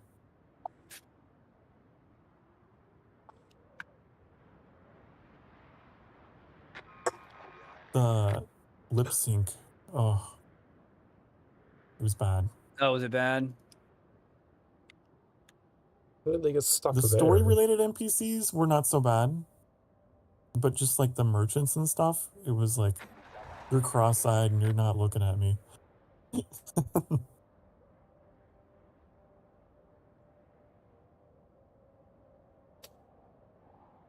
So you had to like look past things like that. Man. Oh, we're sending cement mixers on this route. I think I might recover. I think I'm just better off recovering. What are they getting stuck on? I could get you out. I could get Daily out. What? With this crane. Oh, I don't need to leave. I just need to finish. Is the objective done? Yeah, we finished the objective. Okay, I can just, did we? leave. Yeah. There's like oh, it's way out there. Never mind.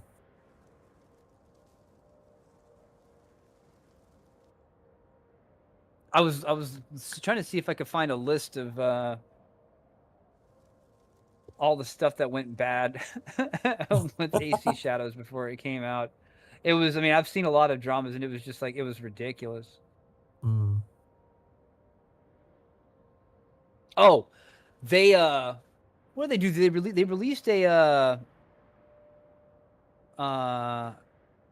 they hit, was it Star Wars Outlaws came out in August of 2024, and it was so horrendous at its release, they pushed AC Shadows back 6 months because Outlaws was like a jewel in the crown of them losing hundreds of millions of dollars over many games, and like they desperately needed to make some fucking profit. That's when their stock started dropping down to like 20% of its previous value because they had just had bomb after bomb after bomb after bomb after bomb of multi-hundreds of millions of dollar production games. And the fucking up the Star Wars Outlaws one was so bad that they pushed back the release date for AC Shadows by 6 months. It was supposed to come out November 15th. And it ended up coming out, it was supposed to go to March 20th, and then they got pushed back again to,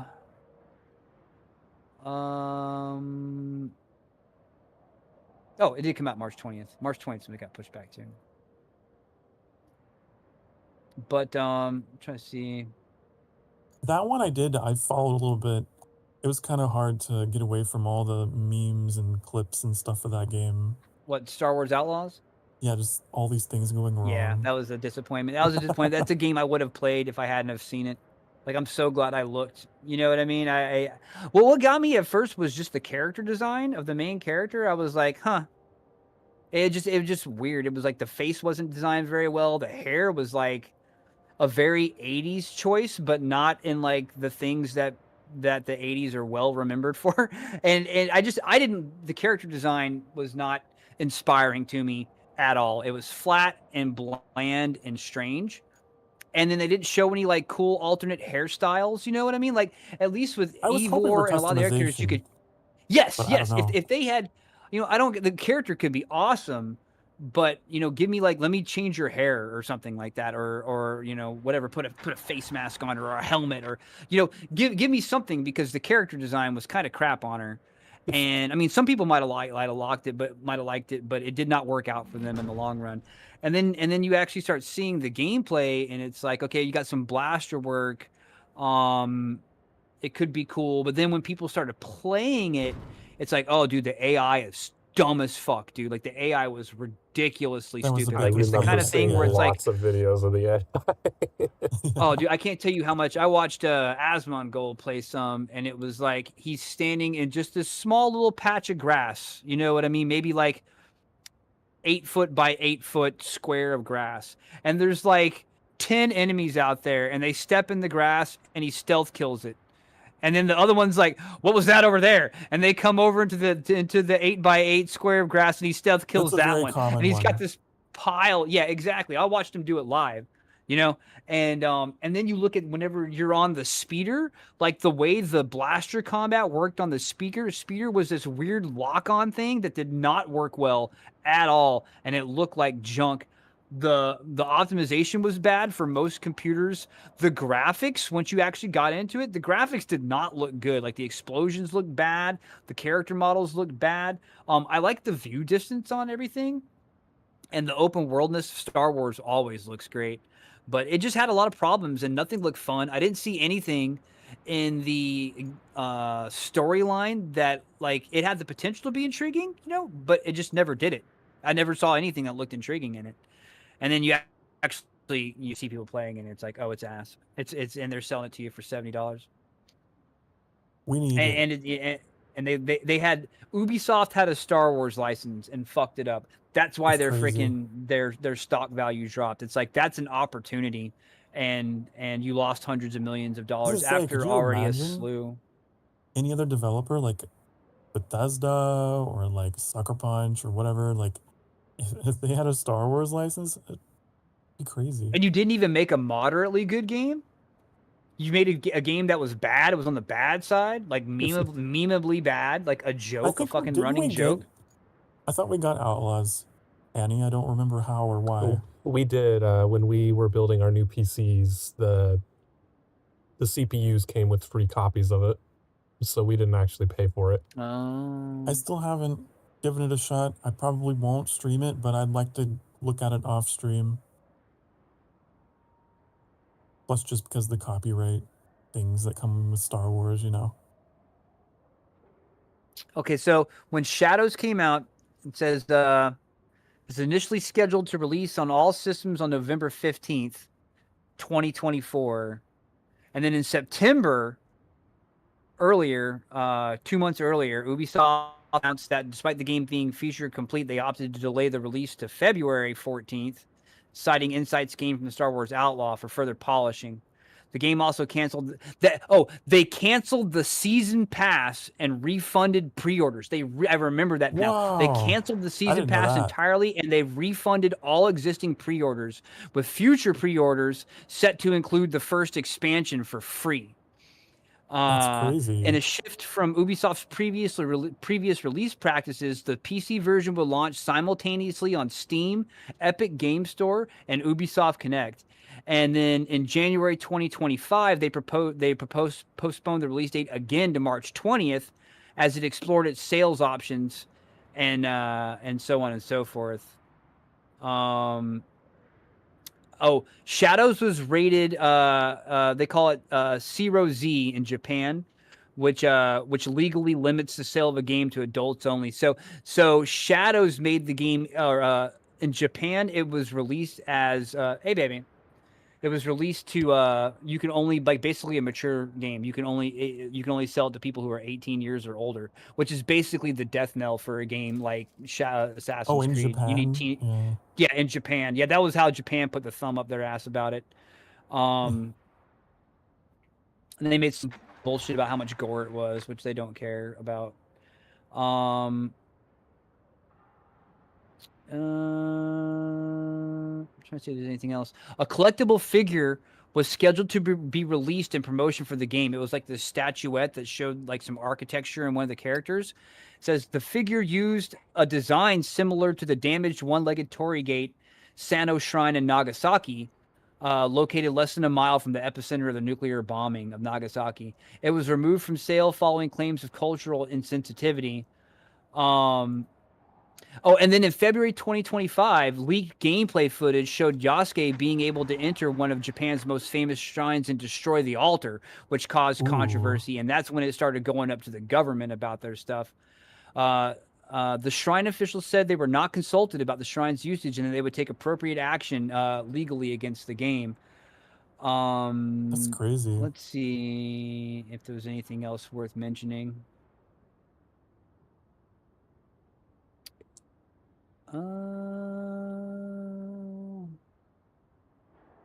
Oh, people were pissed that they had Yasuke in there instead of a Japanese dude. That caused some controversy. I personally don't care about that. I always thought Yasuke was an interesting character.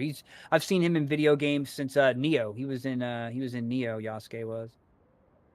And he's an actual figure. Some people say he was just a retainer. Right. Some people say he was a samurai, but he's a historical figure. If they, to be honest, it's an interesting story to tell. I mean, you want to talk about a freaking an isekai story. You know what I mean? A large mountain of an African man in Japan. You know what I mean? And he's fighting and stuff like that. It's an isekai story if ever there was one. But it caused there was a lot of fuss about not having an indigenous Japanese person in there. I remember hearing that. And that caused a lot of stuff, yeah. There were people that were angry that there was a female protagonist as well. Oh, the guy they got to oh, sorry, go ahead. I was just gonna say, like, the stuff with the characters, I wasn't really as upset about it all. I thought that was kind of silly. But I didn't know about the other stuff. Yeah, let's see if there's anything else. Yeah.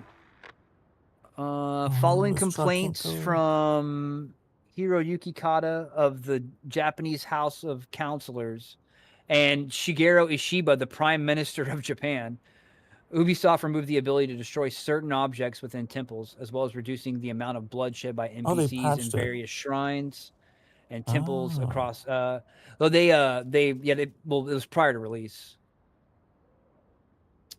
I found a place that could do with a paved road, Annie. I'm working on an infrastructure route. That was it, and it broke even on sales. It made like a tiny little profit. Yeah.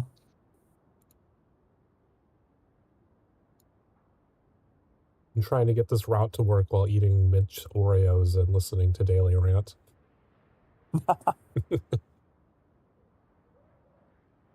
All I remember was the hearing where they were pissed about destroying shrines, but I think they patched that out. Yeah. They fixed that before release because that footage got leaked like in January or February before the game came out, and they just like made the shrines non-destructible objects. They just made them static objects. And you gotta be delicate with that kind of stuff.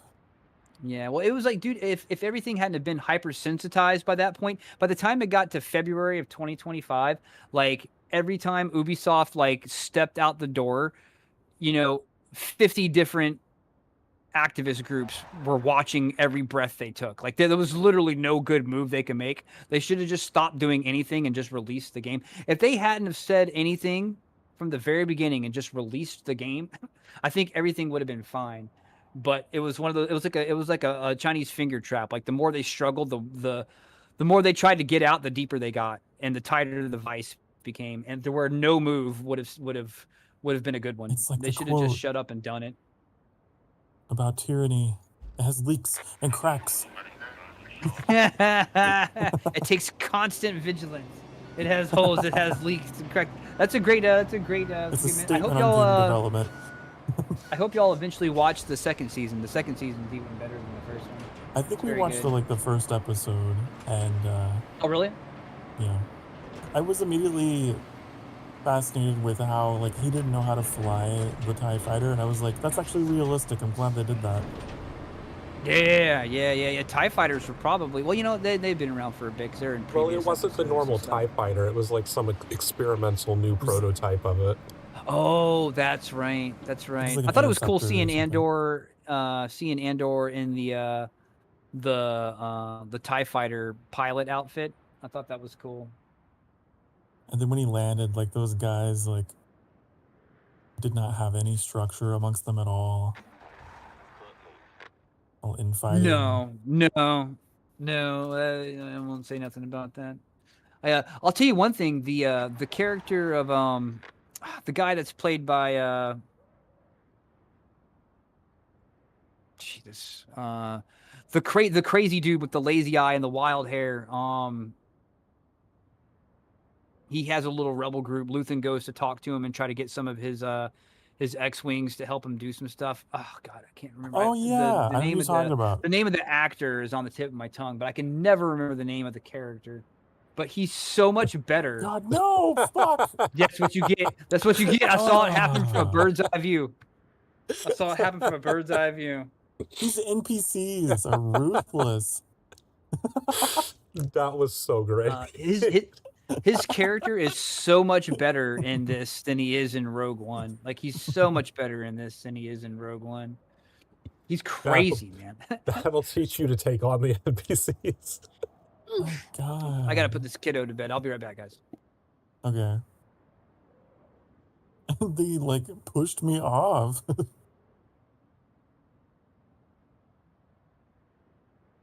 Crazy. Good thing you weren't carrying anything. I guess so. It was like, oh, like, I know I'm gonna hit them, but it's just gonna be like a nudge. Rammed me into the river.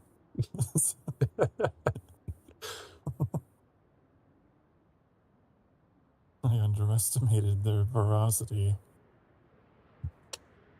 I mean, I've been struggling with these things because they're like fucking heavy cement mixers.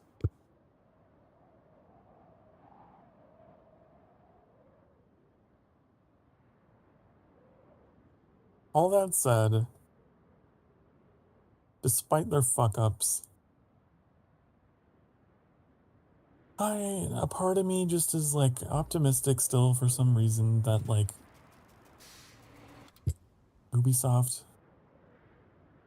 could, you know, this remake with Black Flag, surely it'd be good.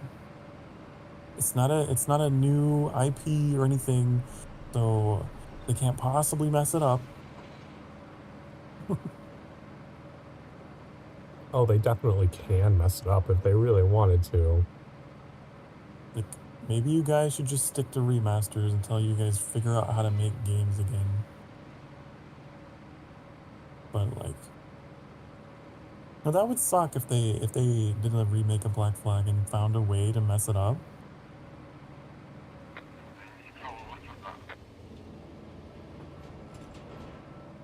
It's the equivalent of hitting an NPC and falling into the river.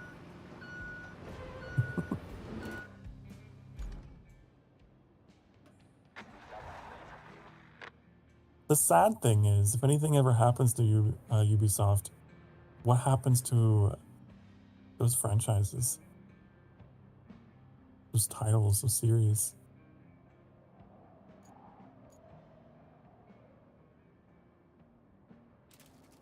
That'd be sad. They get bought out by EA or something, probably. I think Ubisoft is like partially owned by Tencent or something, Chinese company. Man, these cement mixers are fucking stupid. They're making some weird turns that don't make any fucking sense. This trail I have to like requires tell them to make like super wide turns. Definitely.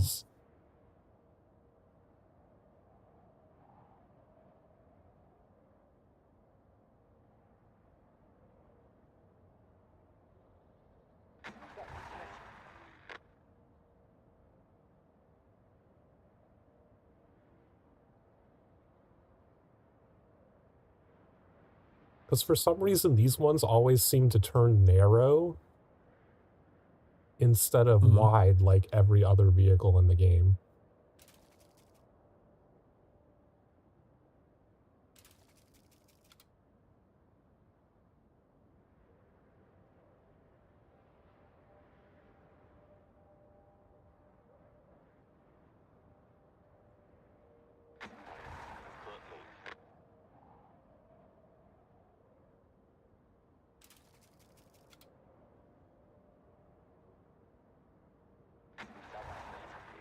I keep forgetting the name of the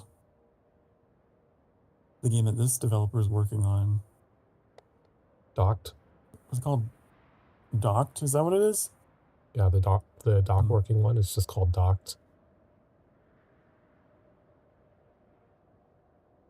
I look forward to that. Also, that game,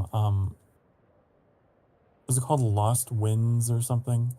It went 1.0 over the weekend. It was a game I remember you and me and Trix had talked about. It finally left early access, but I don't know how it's doing.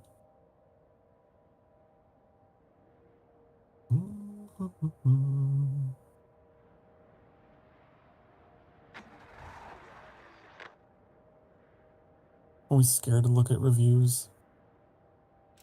Like, it's so rare you find a game that isn't review bombed.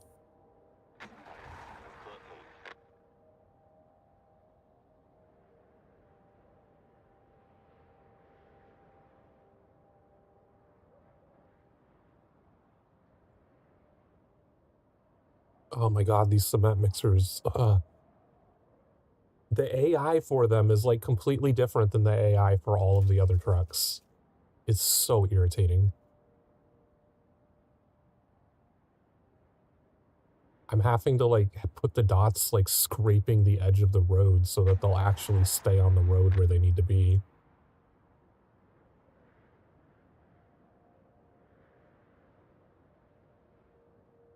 Okay, I had to go all the way back.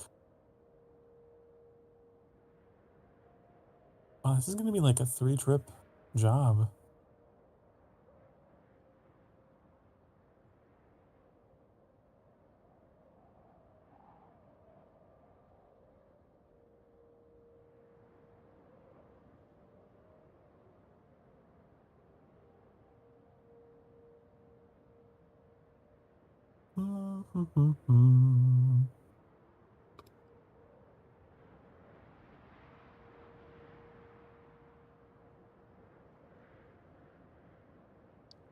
What task are you working on?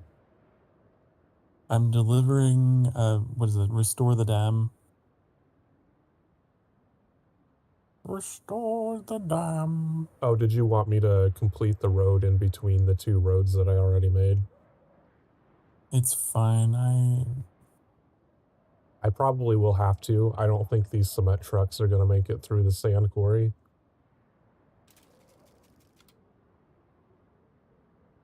Plotting a route to get there.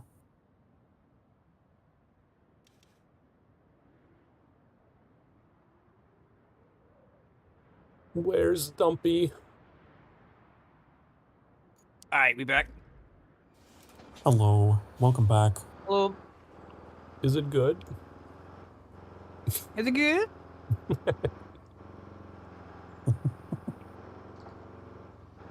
What is the context for that? I need to understand. We were talking about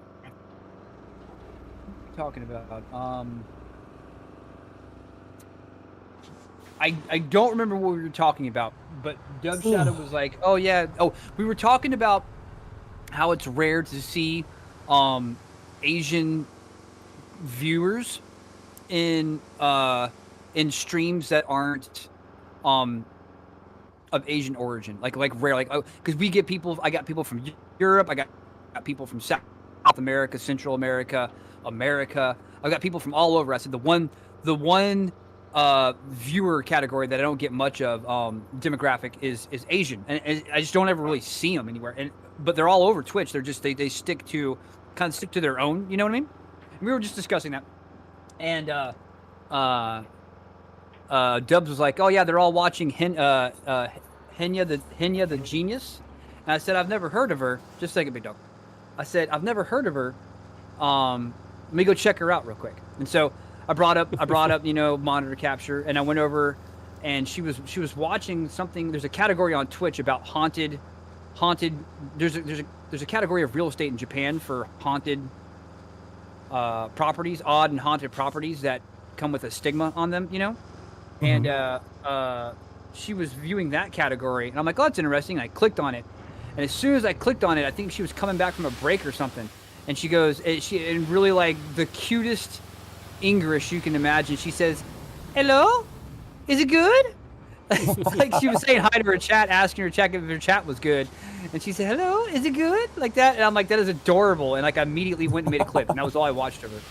And I immediately went and made a clip of it. And then later on, I was like, well, I got to go follow her because I've used the crap out of that clip now. And it's a super cute, redeem now that I got it set to where it only costs 1 channel point and everyone can do it 1 time per stream.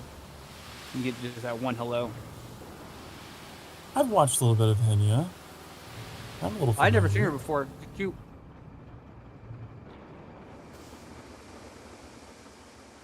Oh, I think it cut out.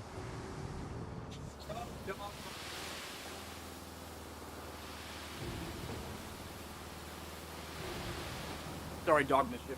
I had my headphones on. I was listening. I just stepped away to see what she wanted. She was harassing the crap out of me, and she just wanted some of my jelly bellies, and I'm not giving her any. I had to pay her off with a little training treat. It depends upon the content as well. Because I would say I've actually encountered a number of viewers from that part of the world because mainly through Sky. For whatever reason, Sky to only show up during popular. like later streams because of the time zones. That's true. I tend to stream into the depths of the night. Yeah, I've got 1 or 2, maybe 3 over 14 years. You know? And we're just so it's just rare. Like even with like SoCar, when I'm in your stream, I've never seen it. Never seen it in Annie's stream. Never seen it in Cash's stream. Never seen it in Dubs' stream. Not only have I been streaming for 13, 14 years, I've been watching other people's streams for 13, 14 years. And it's just really rare to see the Asian demographic show up in it is, yeah. In English-speaking cultures channel. Yeah, and like all of the, I think all of the Asian people that SoCar has encountered have been on the YouTube side, not on the Twitch side. Yes. Oh, not on the Twitch side? Through YouTube.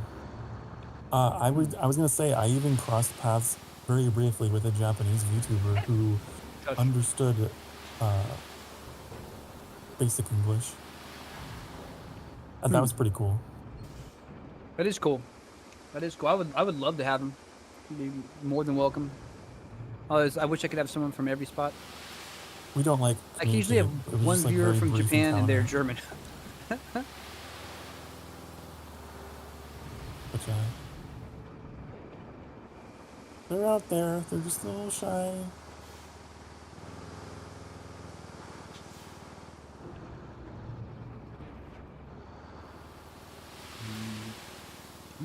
It's interesting meeting people across the world, you know, through it really is streaming.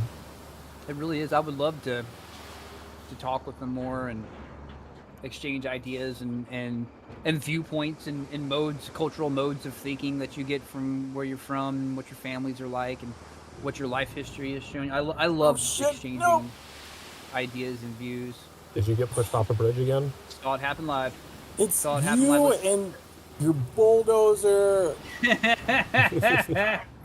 ass of your bulldozer. Man, you're gonna have to find some way to reset that object. Yeah. I wonder if it's gonna go back to where it started. I'm so tired of failing. How many times am I gonna get knocked off a bridge? I'm telling you, we need a fall compilation. And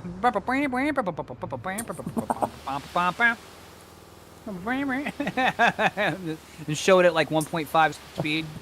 You know, like 150%. I heard barks. Oh, goodness.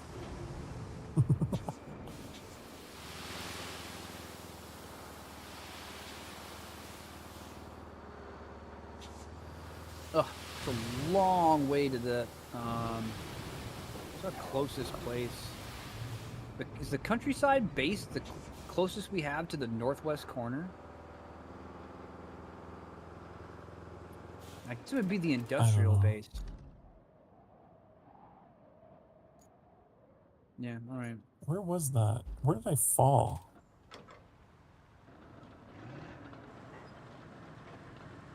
You're like a gravestone icon on the map whenever you perish. Really turn it into Find a it. roguelike. Oh, it's just right there, huh? Next to the industrial base.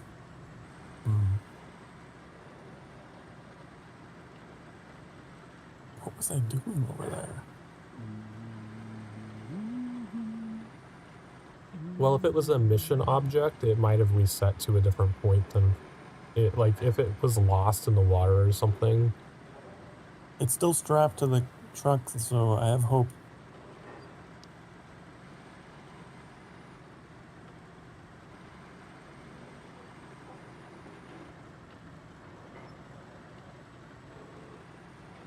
Get out of here. Time for you to skedaddle. All right, have a good night, Dubs.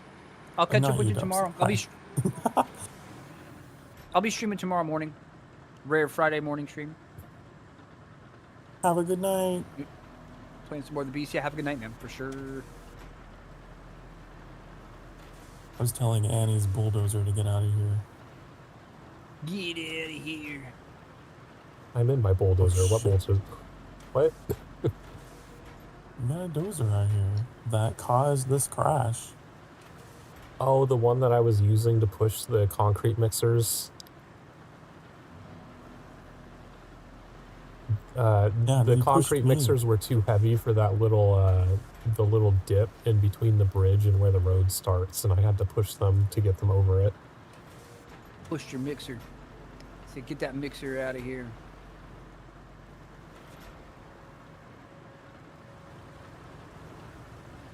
Okay, so what I gotta do, I wish I could flip this thing around. Reverse it?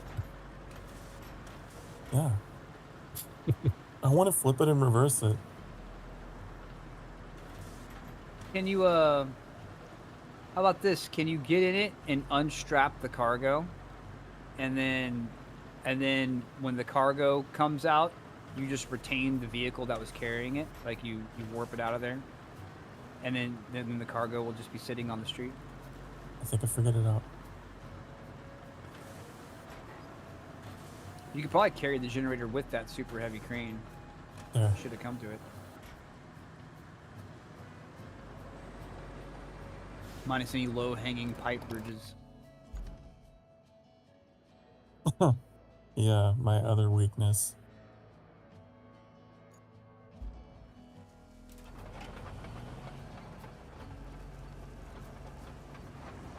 I'm getting this off the road. It is a hazard. Only for you. For everyone. The roads are safer.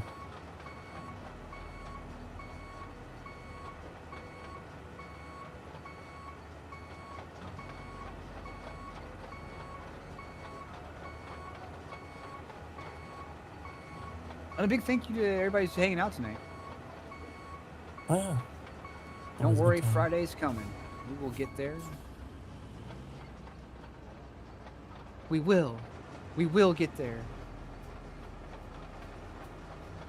It's like deluge. There is an ending to this map. You may not see it. It's there. This has been a great map. I've loved it. It's been all encompassing and challenging. I'm very excited for this weekend because it's my last on-call weekend of the year. Ooh. Schmancy. Don't call me, don't touch me. I want nothing from you. I'm just casually driving down this road and I hear like all of these loud metal bangs. I'm here. That's how you know. Bang, bang. How do I honk at you? There we go. Right on the D-pad. You're gonna have to go around me because I can't get back on the road if I leave the road. Whoa! Almost hit you.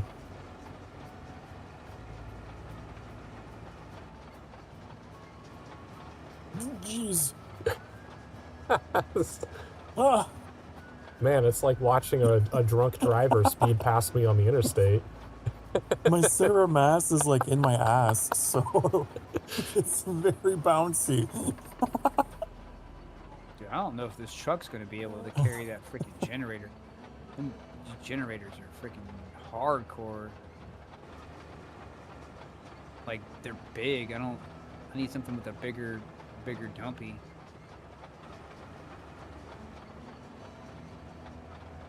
He needs the extremely heavy crane. Well, I've just got the I've got the one that's both cargo and crane. I don't even know if it's gonna be able to pick it up.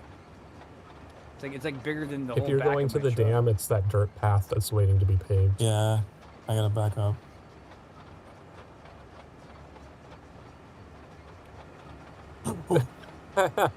Whoa, horsey. Yeah. Whoa there. It's like bucking me off.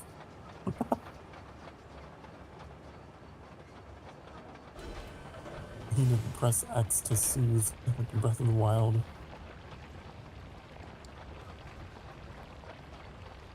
Oh my god, I can't believe that's strapped.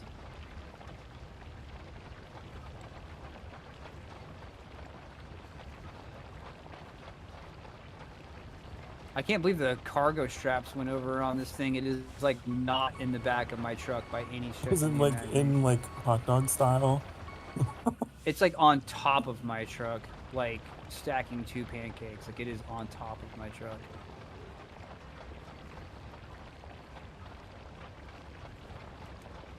Cargo cat are you? And Sylvia Tracha.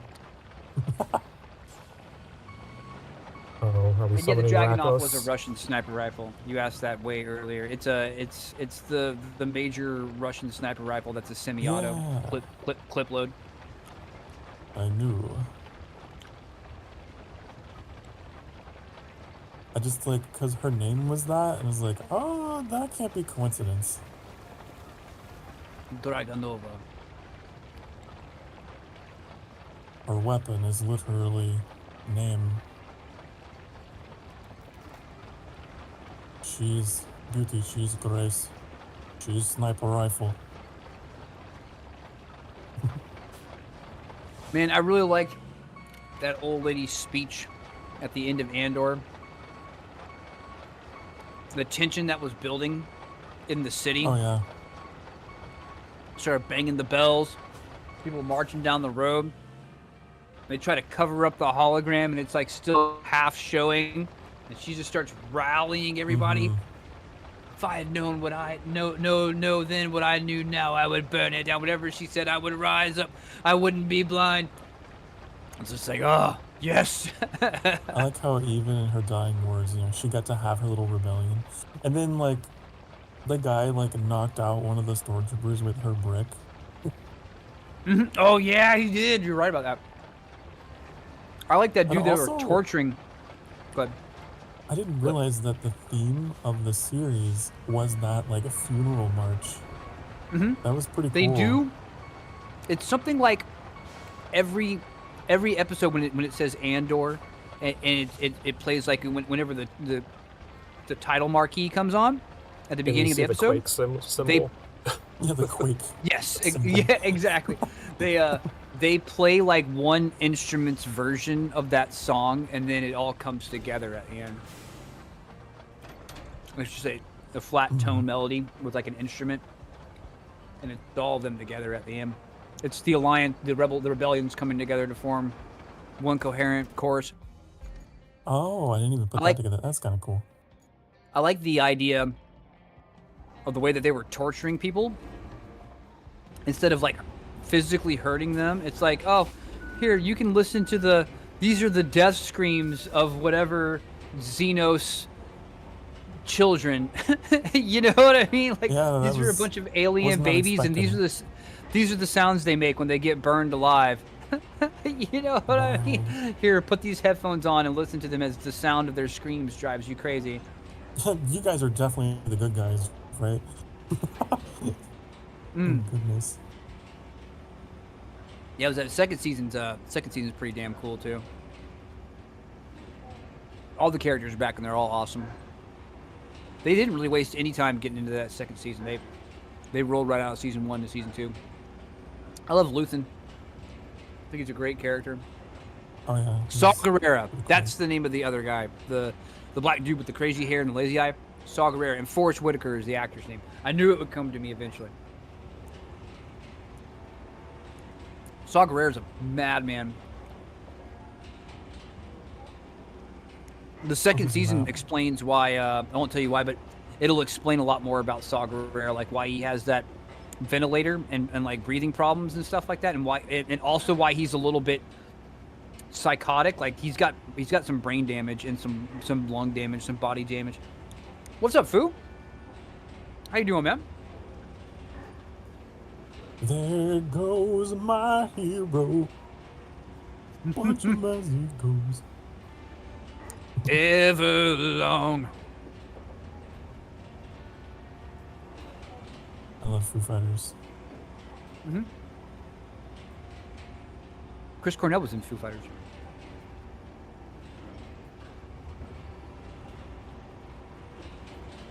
No, Chris Cornell was in Soundgarden. Was he in Foo Fighters? Hold up. Google. Google. Time to Google. Better be doing it softly. What bands was Chris Cornell? This is a hard Google. Hard Google right here. Unacceptable. He was in 4 primary bands. He was in Soundgarden, he was in Audio Slave, and he was in Temple of the Dog. And then he had a lesser-known band he was in called Center for Disease Control Boys, and then he had a solo career. Soundgarden, Audio Slave, Temple of the Dog, all 3 big brands. And because Temple of the Dog was that was what Soundgarden and Stone Temple Pilots, I think, together they made like a temporary super band. It was Stone Temple Pilots and someone else. They made a temporary super band, and then he did his solo act before he passed away.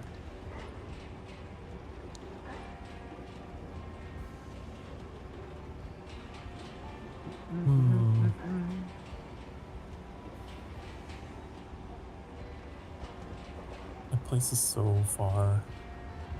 I think we should have made a mobile base over there, but I don't know how many objectives we have left on that side of the map.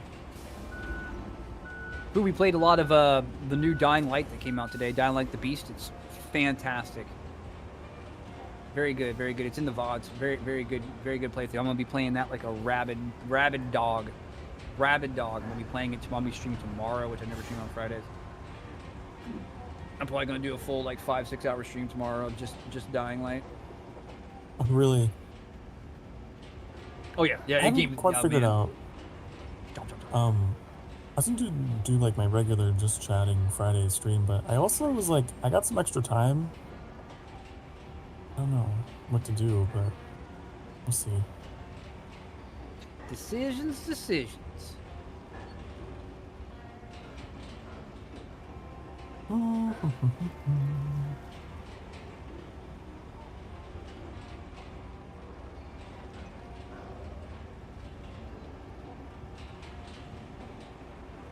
I could drive all the way back out there.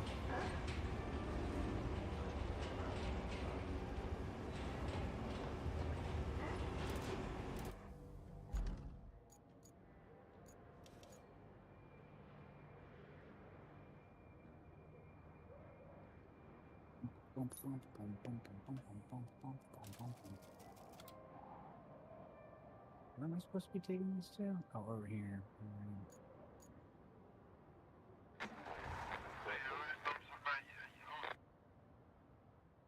Okay. Ah, it'd be so much faster to go the other way.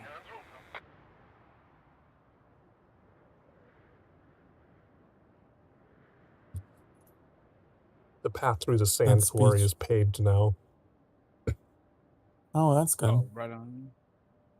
Right on. More roads, the better. That speech the old woman gave though was really good. Like, she's talking about how there was she was comparing the Empire to rust that was spreading. Yeah, slow corrosion of everything of value. I'll tell you another great one was Andy Serkis's speech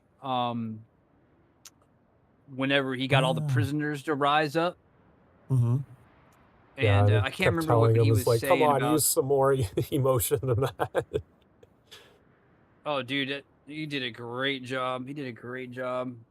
And I don't know. I can't remember what he was saying. Was he saying One Way Out? Is that what he was saying? I know that's the name of the episode. Yeah, that was the name of the episode. He did a good job. Also, and then he couldn't swim. Yeah, You know, at the end, it's like you just wonder if his character is ever going to come back, or if he's just, you know, another sad story in the rebellion.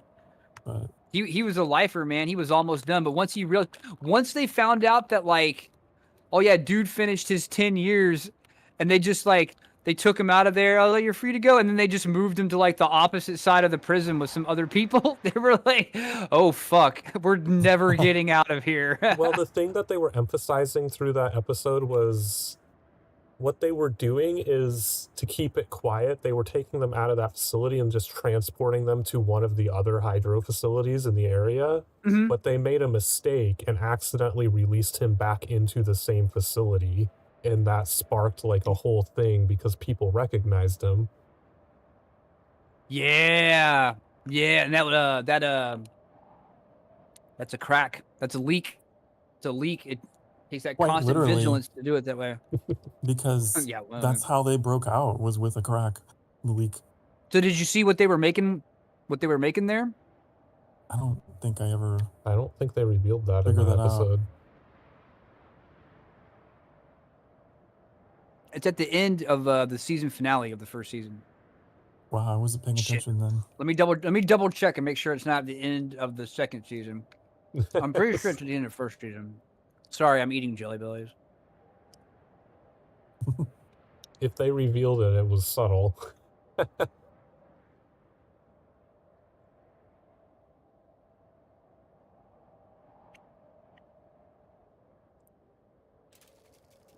right. Season 1. Rick's Road. That's the name of that last episode. Oh, that speech is so good.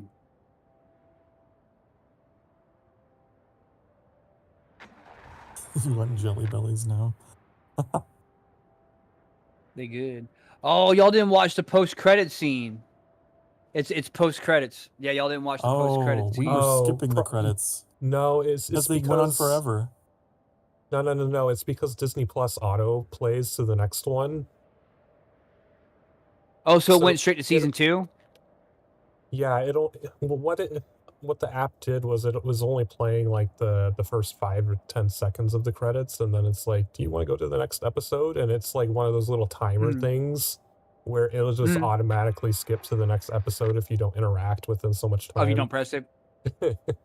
Silence is compliance. You want me to tell you what happened, or do you want to see it for yourself?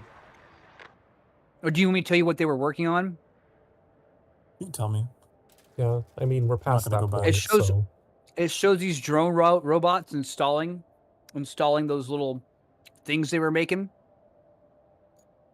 And it pans out, and there's hundreds of them, and it pans out, and there's thousands of them, and it pans out into outer space, and it's the Death Star. It's like the plates on the outside of the Death Star. Oh, really? So they built the Death Star with prison labor? Mm-hmm. What else were they going to build it with? Standard people who want to destroy the world? Yeah. I guess, yeah, you're right. Everything's a secret, man. Like, it's all that's valuable information. You need disposable workers for that shit. Yeah, it is a shame. It is a shame. It's only because it's the end of the first season and they got the second season now. Second season is really cool, man. Like, really cool. Second season got a much bigger budget. And they do some really cool stuff, dude. I don't know if I'm gonna be able to drive this thing down there. This thing is so freaking heavy. Or not heavy. It's taller than my truck is. I feel like I have a truck and a half. Oh, did you not put it in horizontally? Did you put it in vertically? Oh, yes, you're right. That's exactly what I did. Yeah, it's totally gonna fall over. I'll just try to get it as close as I can to. I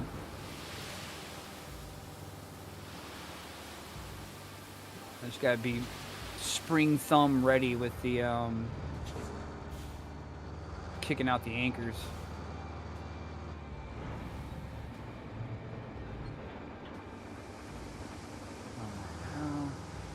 How them Duke boys gonna get out of this?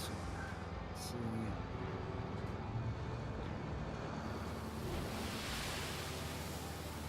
see. Them Duke boys gonna get out of this. Oh, it's gonna flip. Oh shit, anchors away, my boys. Nope, done. Engine flooded immediately. Engine flooded. Oops.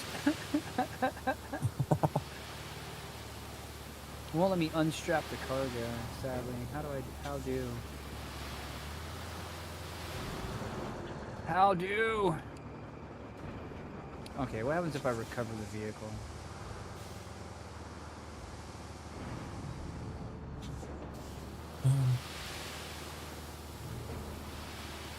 Yeah, don't do it vertically. Yeah, don't do it vertically. In fact, if you can help it, don't do it at all. Don't do it at all. There is a stationary crane here. Maybe I should use that to put this on. Well, you can put it on, like I had it. I was able to, if you line it up in the middle and then raise your crane up and push it out. I mean, I had it perfectly on top. Not inside, it's too wide for that. But it was perfectly on top of my truck bed. It is possible, but if that crane will do it for you, they'll do it. What I might do is bring up a, like a flatbed or something. Good luck getting into that mud trail, though, unless you found another way in. True. The super heavy crane might be the way. Because you have to go four-wheel drive. I already tested that. You can see my truck out there I left stuck in the mud. I'll bring the super heavy crane and give it a shot.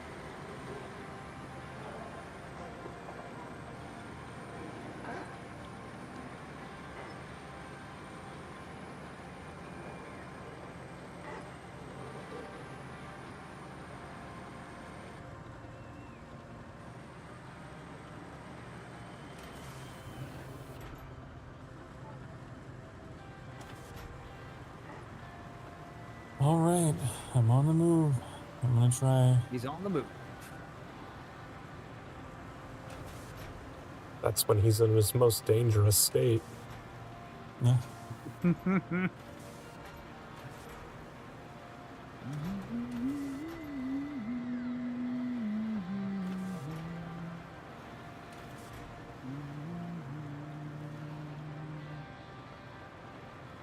But yeah, look at that. They made a great Star Wars show, and there wasn't a single Force user or lightsaber or fortune cookie one-liner wisdom nugget.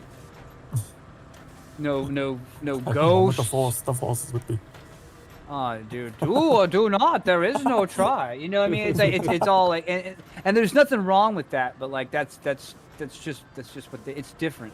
It's not required. Right, yeah. It's nice to see it. There's nothing wrong with that. It's good popcorn TV watching for sure. But it definitely got memed on. Yeah. It just shows that you can make a good show in the lore. It had everything you asked for, Sokar. Political intrigue, philosophical discussion. You know what I mean? It took itself seriously. They didn't skimp on the writing or the acting. They dealt with more than the fate of the Jedi Council and the black and white struggle between good. Luthen is my favorite character in that. Easily my favorite character in that. He's such a conflicted character. You know what I mean? It's like, in order to stop the tyranny, he has to do what the tyrants do, but will he be able to stay true to the final goal? You know, will he burn himself to do it?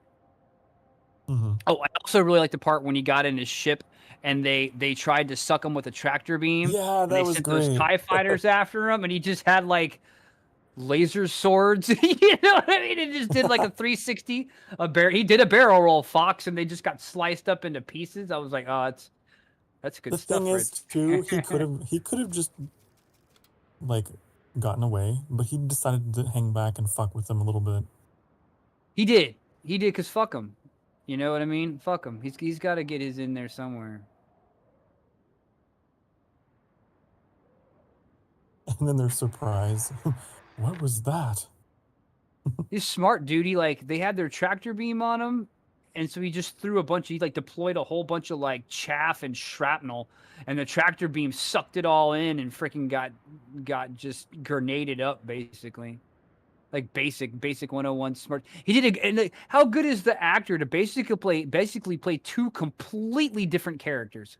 Like he puts on the rings and the wig, and now he's like the artisan That's antiques true. dealer guy. You know what I mean? And then he takes it off, and like in the same scene, he goes from one character to the other character. You're absolutely right. He does like have to do this weird meta thing where he's a character playing a character. Like an actor playing an actor. Yeah, like Robert Downey Jr. in Tropic Thunder. The dude playing another dude.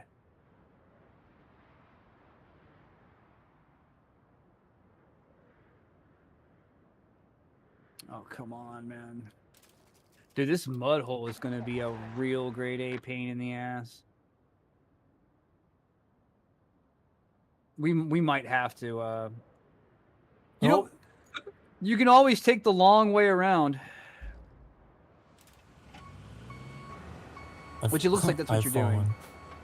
It appears. I have fallen. Yom to death. Well.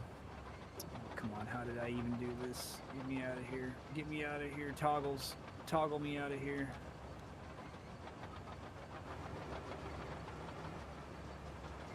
I don't drop character till I've done the DVD commentary. That's a brilliant line.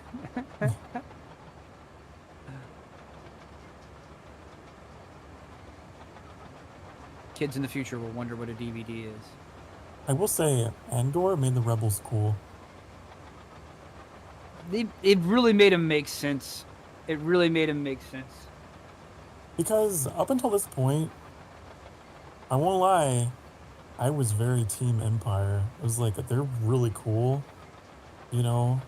Well, a lot of the previous lore was like, you have to support the rebels because you're just being told that they're fighting for good. And you haven't really been told like what they're fighting against or what was so terrible.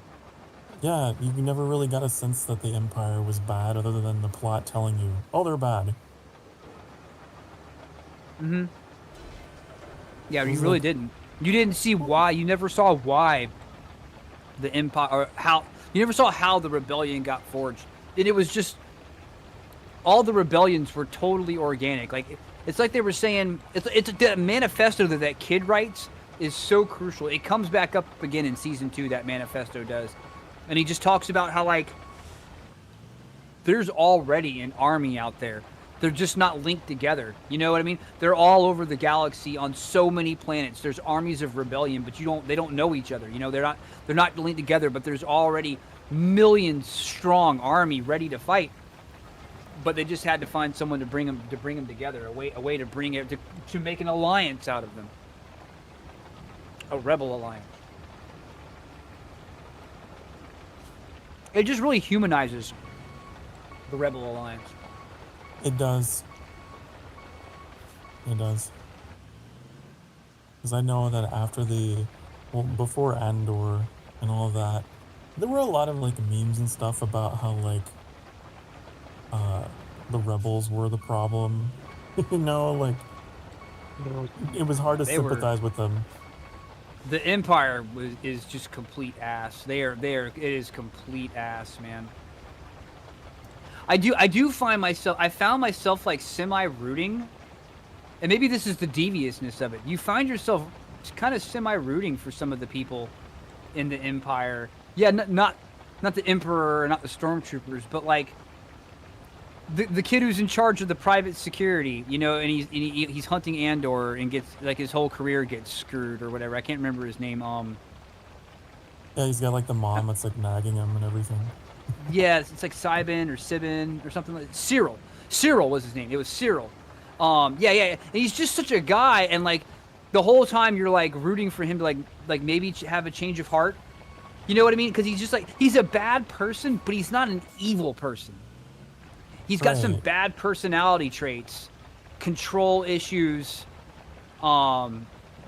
arrogance, ego, but he's not evil. You know what I mean? He's not out to freaking skin children or something like that. You know what I mean? He just wants There's a promotion. always a chance. He wants a promotion. He wants to set right his wrongs. Like, he fucked up with Andor, and people got killed, and he wants to make that right and address that balance. But what he doesn't understand is that if he wants to address that balance, he needs to arrogance to begin with. It is. If he wanted, what he doesn't know is that if he wants to address that balance, he needs to stop doing what he's doing. You know what I mean? Because, like, yeah, not only did his arrogance cause the problem, but see, he thought he was just putting a criminal in his place. He didn't see the big picture that was going on. He just thought he was putting a criminal in his place, and he was ambitious. His ambition and his ego were dangerous, and then he felt so slighted when people died because of his mistakes that he was completely blind to what Andor was actually trying to accomplish and do, and what his friends were trying to accomplish and do. It didn't matter to him. But you spend the whole time kind of hoping that in his search and his investigation, kind of he would see that he's really the bad guy. He was just part of private security. He was just like a private security group. He wasn't involved in politics or anything. 2 people in the company got killed, and he was just like fucking dead set on catching the guy. He didn't know anything about the guy. He was the good guy. In his mind, he was catching a killer, and he didn't. It's like y'all probably didn't see it. There used to be a movie called The Fugitive, with Tommy Lee Jones and I'm aware of the Fugitive. Yeah. Okay. So there's Tommy Lee Jones. Harrison Ford. Dude's got a gun at Harrison Ford's face, and he's like, "I didn't kill my wife," and the guy's like, "I don't care." You know what I mean? It's like, it doesn't matter if you're the good guy or not. I'm the cop, and you got to come in, man. You know what I mean? You're wanted for the murder of your wife. I don't care if you think you're innocent. I don't care if you can prove it to me right now.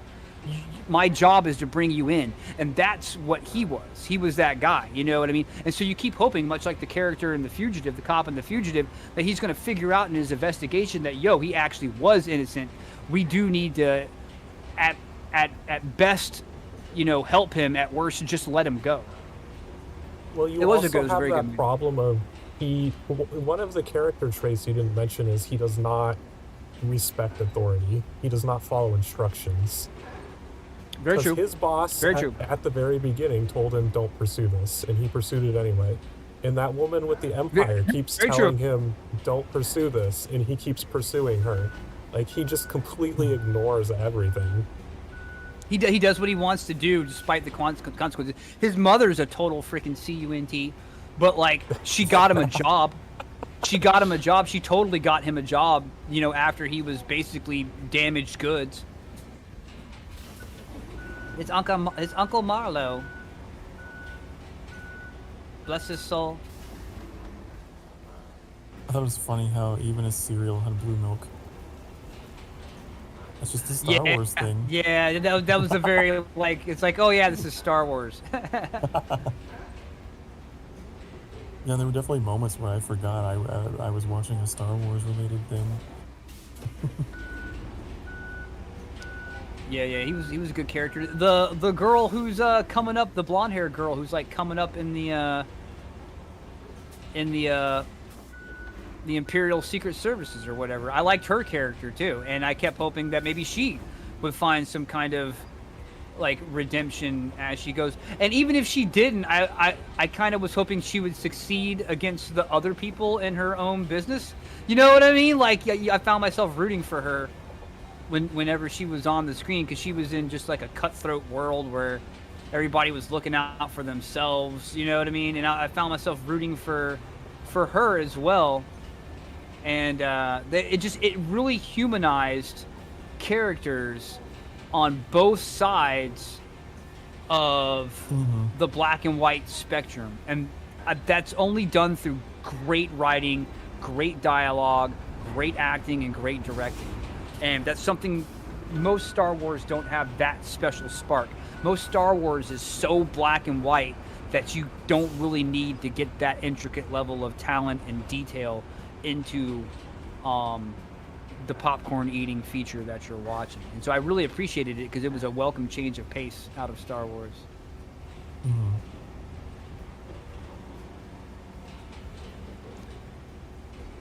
And as someone who lives in Chicago, it's cool seeing the city in that. Oh, that's cool. Yeah. Harrison Ford's character house in Chicago is like 2 miles from where you live. Oh man, that's cool. I've never been to Chicago. That's one of the. I haven't really been to too many like large major cities up north. I haven't spent too much time up north, west of Pennsylvania. I've gone up the eastern coast and Pennsylvania, but like Illinois, Indiana, I haven't been to that kind of like Great Lakes area up in there. No important scenes there, but still neat. Yeah, definitely. I don't understand how they let them do all the good things you're describing. They just gave talented people actual creative freedom with its baby. Yeah. I don't know, and it's never going to happen again. Like Disney, Disney refused to promote it. Like they wouldn't promote it. They wouldn't talk about all the good praise it was getting from critics. They just wouldn't talk about it. You know what I mean? Like they could have had a thing where they showed some scenes and then quoted some critics and stuff like that saying awesome things about it, and they wouldn't do any of that. They wouldn't promote the series at all. Oh, finally got these stupid cement mixers here. Instead, we get tons of material about, I can't even remember what it was called. The one with the girl from The Matrix in it, and the dude from Squid Games was in it. I can't even remember what the fuck that series was called. Are you thinking of like Eclipse or whatever? Can't remember. No, I'm gonna look it up. It came out about the same time as the Ahsoka series. It was like the planet with witches on it. That one? Yes, the power of one, the power of two, the power of many. Yeah, the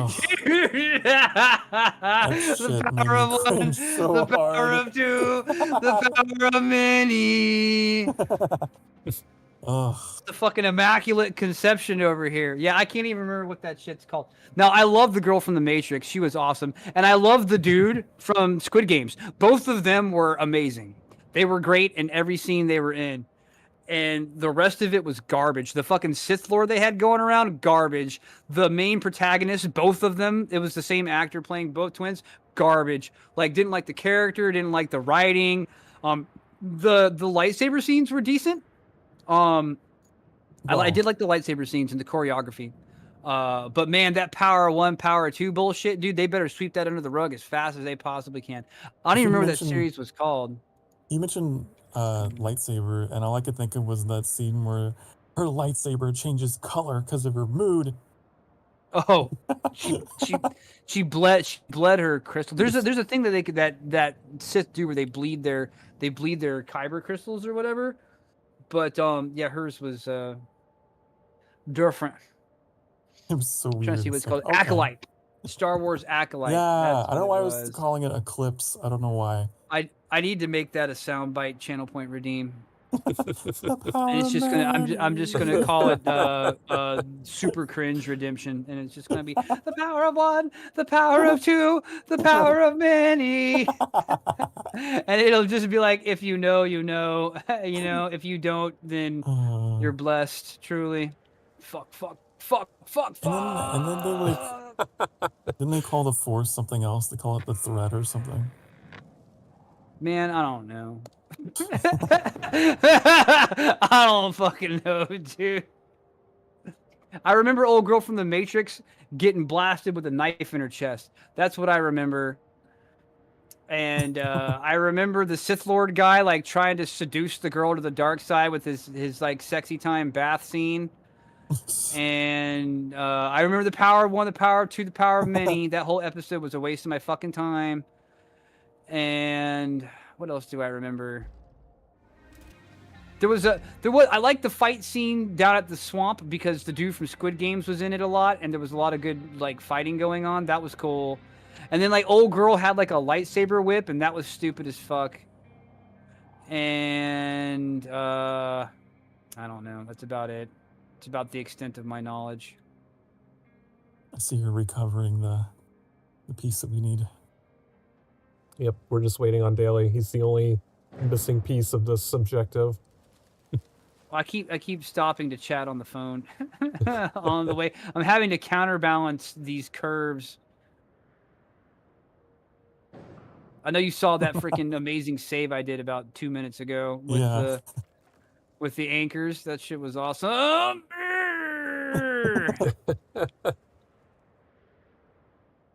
You must remember your humility. You're being humbled right now. Oh, that's an interesting move. Wow. Yep. Yep. All right. Whoop. Makes me think of Assassin's Creed Master whenever of Crane. Ezio uses the flower pots to go around the corner of buildings. It's one of those moves. Hold on, Oh, I see you have apparently gotten Foo Fighter here to go look up that scene. We got it. And now they're traumatized, so. Oh yeah, no, that was them that was like them transferring like force mastery into the girls, like the twin girls, like 6-year-old kids, 8-year-old kids. They were juicing them with the force, using the power of one, the power of two, the power of many. These completely don't make no fucking how the sense. force works, you know? 1000%. You just keep making me think of Charmed because they constantly did that power of 3 thing. Oh yeah, they did. I never saw it, but I remember there was 3 of them: Shannon Doherty and shit. All right, we got it. My mom used to watch that constantly. That's why I'm familiar with it. A lot of people watch Charmed. Shannon Doherty died very young.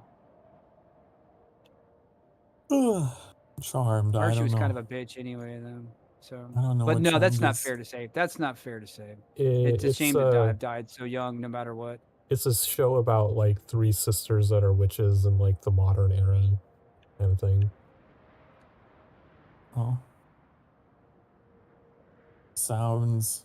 And they're like generic. The most powerful witches because they're all sisters, so that they can combine their powers together, become unstoppable. It was one of the earliest, like, that kind of show is kind of what set off like the WB vibe. It was like one of the earliest WB show series vibes, but it was pretty good from what I heard. A lot of people watched it.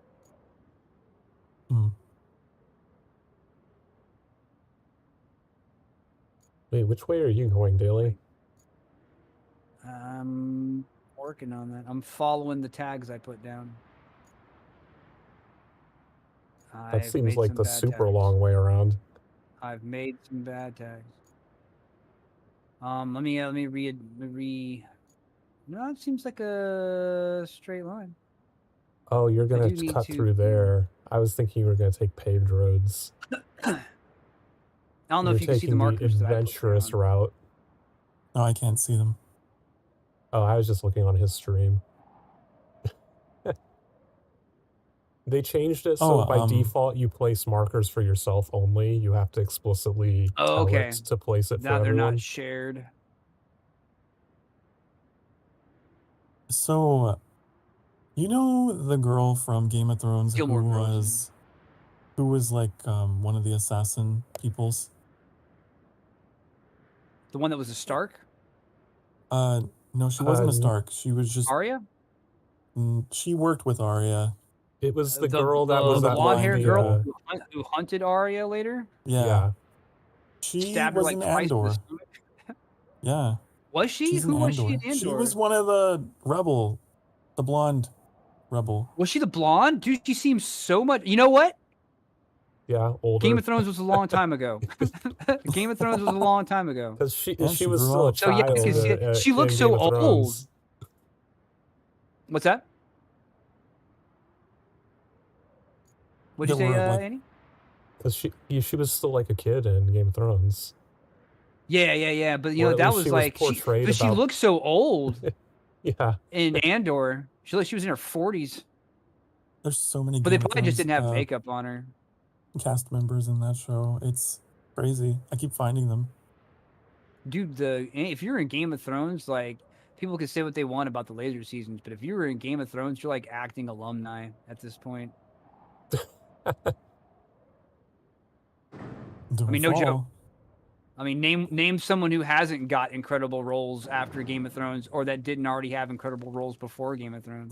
That was a That's main very true. character.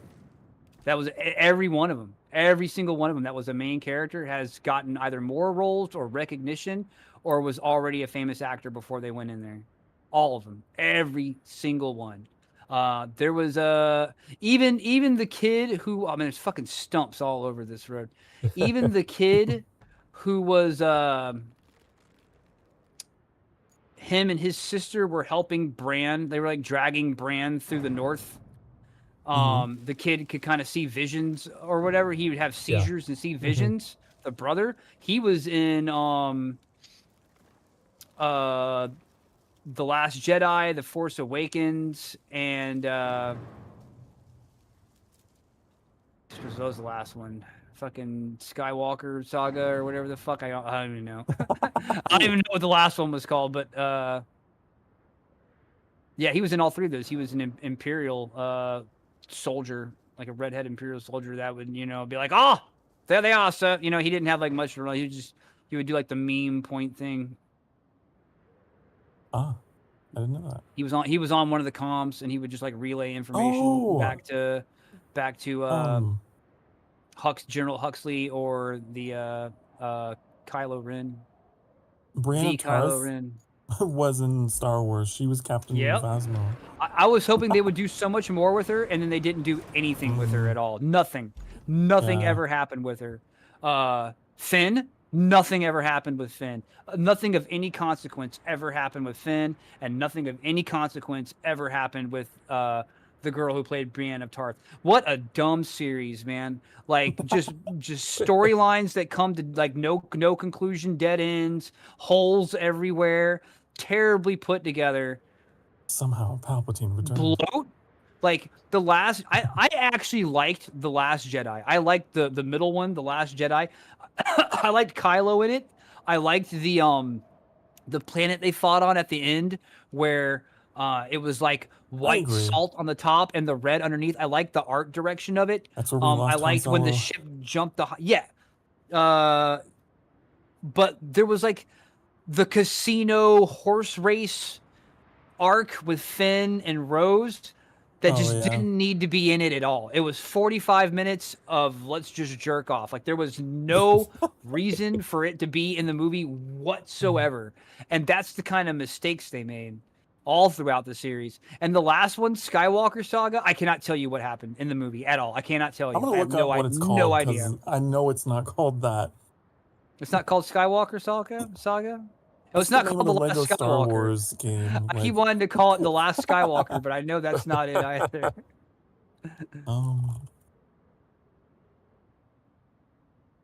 Let's see. The Rise of Skywalker. The Rise of Skywalker. And who's that? I don't know. Why did they call it? Who is it? Who is it? Dude, doesn't fucking Kylo die at the end, man? Like, I don't. Who's the Skywalker that it's the rise of? And wouldn't he be Solo, and not Skywalker? It wasn't fucking old girl. She was like some clone grandkid of Palpatine. So who's the Skywalker that's rising? I don't know. Luke died in the previous movie. So who is it? It doesn't make any sense. It makes no sense. It's dumb. They should retcon it. We're gonna keep that, but we're gonna get rid of all the fucking all the books and novels and shit that people loved. we're gonna call that Legends, take it away from canon, and then we're gonna make this. Did she like take, like, she's not a Skywalker, but didn't she take the name Skywalker at some point? I don't know. It sounds like something important, but did it happen? Yeah. I think that's what happened. I vaguely recall she like changed her name to Skywalker or something stupid like that. I don't know. It's been so long since I've gone back. I don't know if I want to go back. Sounds like everybody's experience. I vaguely recall. That sums up the entire thing. I like The Force Awakens, and I liked like half of The Last Jedi. I didn't like anything they did with. I did not like Luke going around drinking blue titty milk and shit like that, dude. Like, why? Why did they have to freaking demasculate him, dude? Why did they have to take a cool character who had learned from Yoda and was the last Jedi You're around right. and like fought his father, and he was just a conflicted character that chose goodness over evil at the end and was ready to sacrifice himself for a chance to save his father, and did all this really important morality checking stuff, and they turned him into this blue titty milk drinking fool who sacrifices himself. Like, dude, they just totally made a boob out of him, dude. Like, why? Yeah, Why? he's like You know? the Jedi, or Did we want to start it the He last gets his map for the lightsaber, last dude. hour? He gets his lightsaber and throws it away. Yeah. In a comic, they made a joke out of him. They turned him into a fucking clown. He just gave up.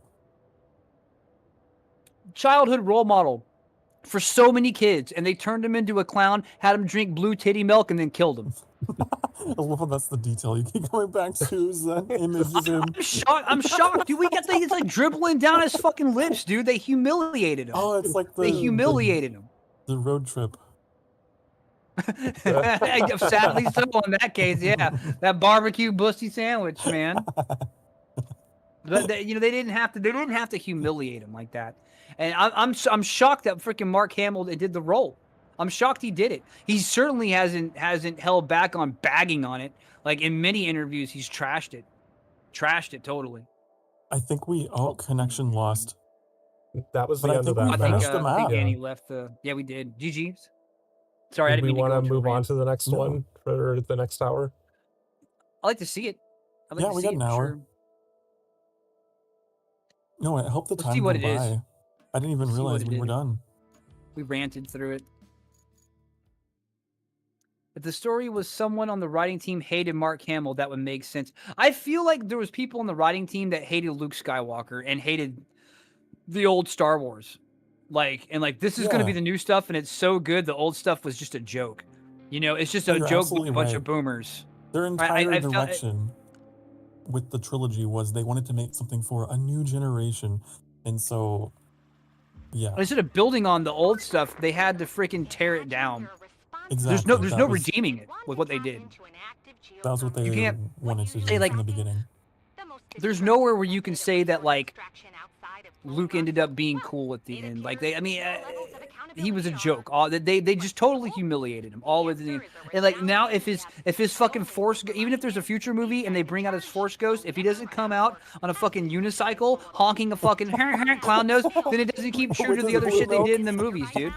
Exactly, dude. Oh yeah, all he does is drink blue milk at the end.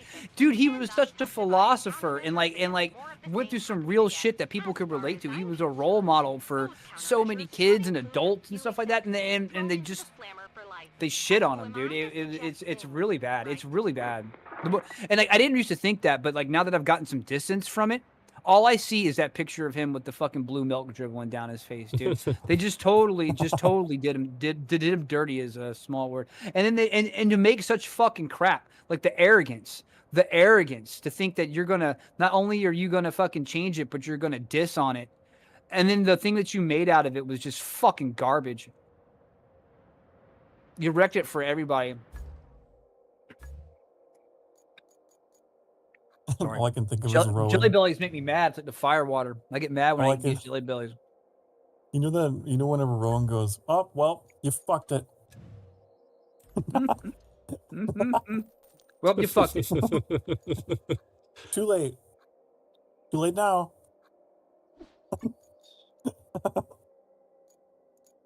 That'd be a great sound. I don't know why. When I saw the EIBIS code, it made me think of irritable bowel syndrome. I don't know why. I saw it. I was like, IBS, irritable bowel syndrome. I like Daisy Ridley, and it seemed like the new cast was game. Shame what they did. I also like Daisy Ridley. I thought she was great, but her rep ended up getting smeared by these bad movies. But I don't blame her at all for wanting to make something. Like I say, I liked The Force Awakens. I thought The Force Awakens was fun. Like I ate my popcorn. It was very fun. It reminded me of the original Star Wars. I saw it twice. I saw it twice in the theater just to go see it with some other people, and I had a lot of fun, man. I ate my popcorn. It was very good. It was just fun, you know. It wasn't like Empire Strikes Back good or anything, but it was a ton of fun. I had a lot of good fun. It seemed like a good start. And then The Last Jedi started showing some flaws with just the tons of filler that they had in it, and a little bit of disrespect for the lore. It's like they didn't want to be bothered to fucking get into some of the deep lore with stuff, and they kind of had some conflicts and shit. And then the way they treated Luke in it too. Man, at the end of Force Awakens, when she lands on that island and boom, there's Mark Hamill, and she holds out the lightsaber. You know what I mean, to him. And like, they had spent like the Force Awakens. Remember whenever they're on that kind of jungle planet with Han and Chewie and Finn, and she touches the lightsaber and she's immediately hit with like visions of what the saber had felt and the emotions. Wait till Daly can get in. It did. Okay, sorry. You're like, oh man, this is so dramatic, and it was really cool. The history, she was feeling the weight of history with that, and then she hands it to him, and you wait, and then when the movie comes out, the first thing they show is Luke grabbing it and tossing it over his shoulder. You know what I mean? And I'm like, come the fuck on, dude. Like, no, you're right. I forgot. Why did you do all this before if you were going to treat it like a joke? It was immediately a letdown. And it just got worse from there. Oh, that lightsaber has been through so much. Mm-hmm. And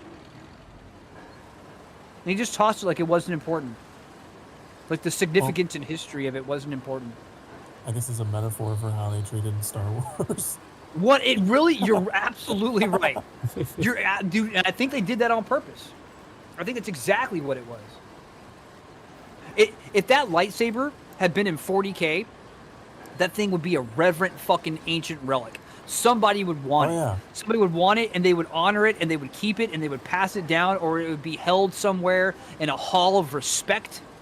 You know what I mean? It would be considered an ancient and venerable weapon. It would have a name.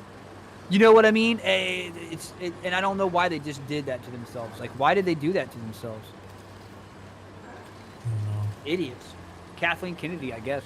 It's her vision. Trying to appeal it's her vision for the tone of it. Appeal to the youth, the new generation.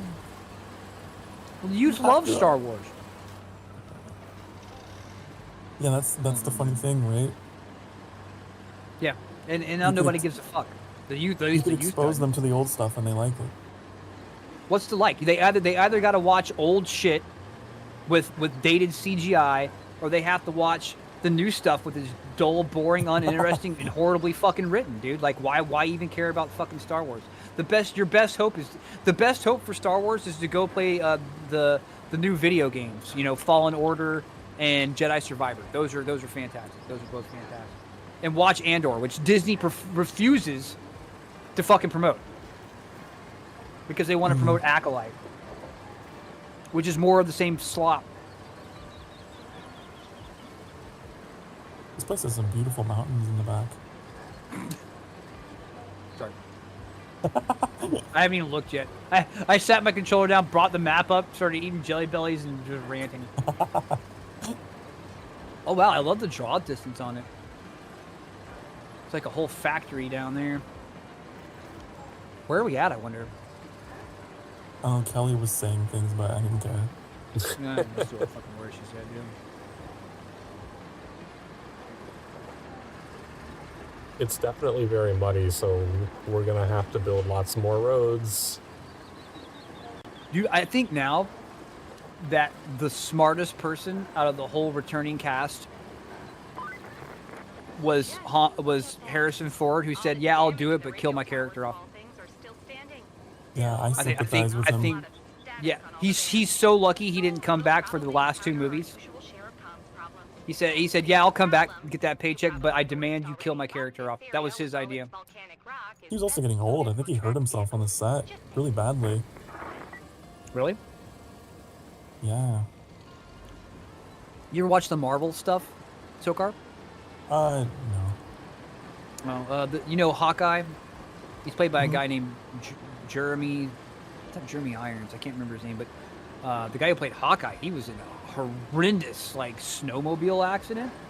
They had to like rebuild his bone structure. Like he's back and he's acting again, but like they didn't for a while. They didn't know if he was gonna live. He got fucked up super bad. Hell, Mark Hamill got into a bad motorcycle accident in between Empire Strikes Back and Return of the Jedi. If you look at his face got all scarred the fuck up. In between, you can't tell now because he's old and his face has like a natural leather to it, and he's got a beard and long hair and a mustache.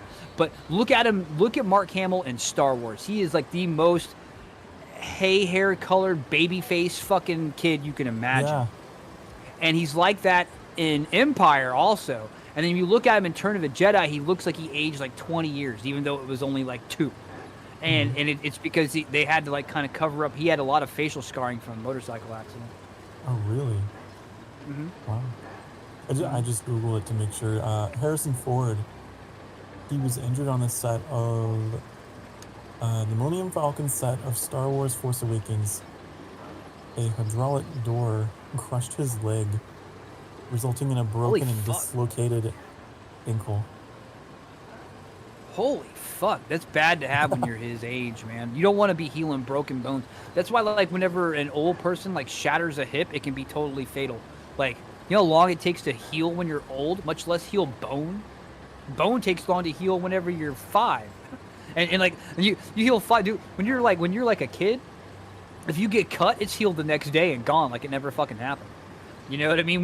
When nowadays, like dude, I just turned 45, dude. Whenever I get cut, that shit takes fucking 7 times as long as it used to when I was a kid to fucking heal back up. It just takes forever. You know what I mean? Like the bleeding stops, but then you got a scab, and then it's pink, and it's just your regenerative process slows the fuck down because your metabolism slows the fuck down. And whenever you're in your 80s, man, like, dude, you're pretty much like bruised all over constantly. Like just walking around and getting around hurts you in a way that never really fully heals. So if you shatter a bone when you're Harrison Ford's age, man, you better love painkillers. You better love them. I intend to spend my youth and middle age not taking any painkillers. I take this. You can ask Cash.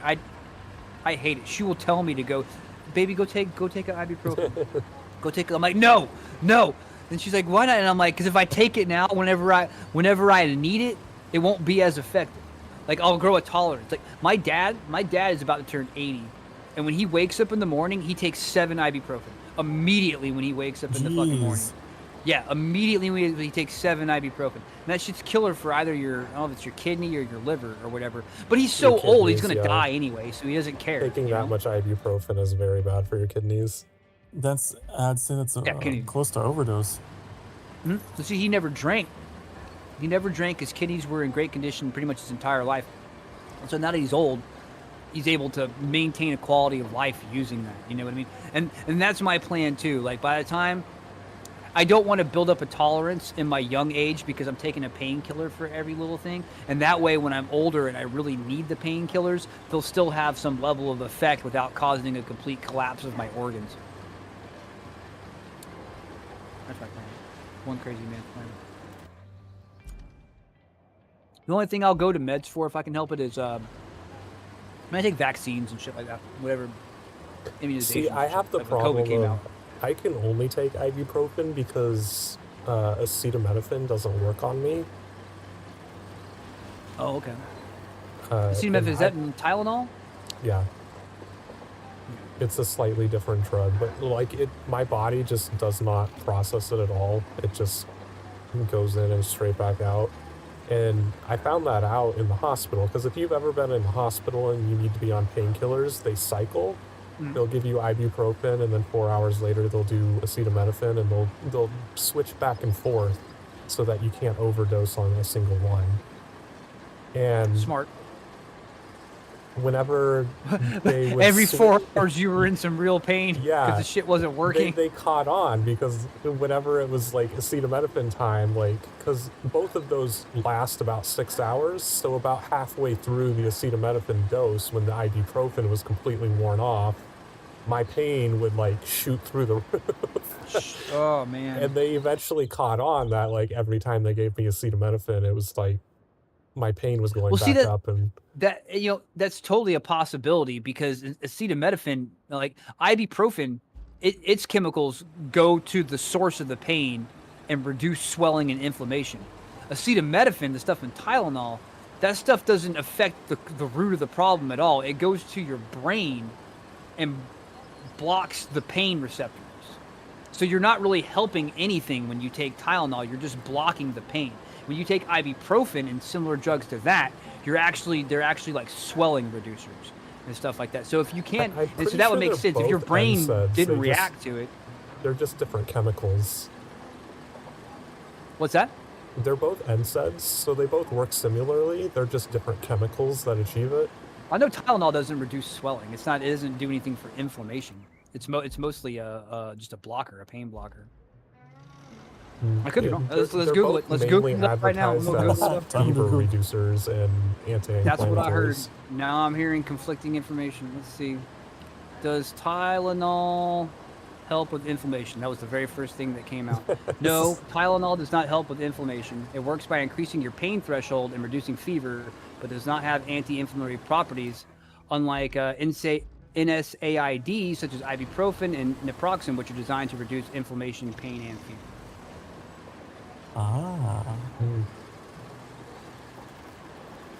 But the truth was in between.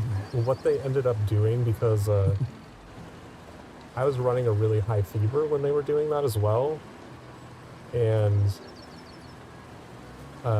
eventually the doctors hit a point. It's like, we have to get your fever down or you're going to start having other complications. So they ended up giving me morphine because they couldn't get other regular drugs to work. Hey, lucky you. Lucky. Most people got to pay good money for that morphine. Well, I'm sure you probably, or your insurance had to pay good money. My insurance did. Yeah. Morphine works. Morphine works. People be pressing that button. Yeah, it's like I had never had that morphine button before. Gotta be on cooldown. You know what I mean? And on cooldown.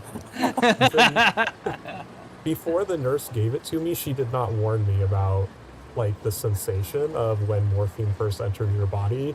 It literally feels like your arms, like literally all of your veins in your body as it starts moving through feel like you're on fire. Really? I can't. If I had morphine, it was when I was 8. I was in a car, like a really, really bad car accident. Like a really bad car accident. I couldn't stand up straight for like 4 months. Like I was hunched over like the Hunchback of Notre Dame from the extreme whiplash and the spinal stretch that I had. If I had not been wearing my seatbelt, I would have gone out the front windshield. We were doing like 60 miles an hour down the highway, which the speed limit was like 55, 60. And on the side of the shoulder, there was a fully loaded U-Haul truck. And they didn't check their mirror or anything, and they literally pulled out right in front of us. And we hit a freaking U-Haul truck that was loaded for a move at like 50. My mom managed to slow down to like 45, 50 when we fucking hit it. And I was 8 years old. I was in the front seat. I was not in a car seat. I was just sitting in the front seat. And I had my seatbelt on, but I didn't have the shoulder strap because it got in the way. It was like, it came across my face. You know what I mean? It didn't come across my shoulders. I just had the waistband. And so the sheer amount of G-forces from that sudden stop like pulled my fucking spine and gave me whiplash like you would not believe. If I hadn't have been 8 years old, I would not have ever healed from that. You know, my body might have just died from the fucking shock of it. Oh, and we got rear-ended by the car behind us. Fortunately, we were in an 88 Cadillac Sedan DeVille, which is a steel tank. And I saw it at the junkyard, and it looked like a fucking collapsed accordion. Like, the only thing that was still together was the passenger seat and the driver's seat. Everything else was fucking done.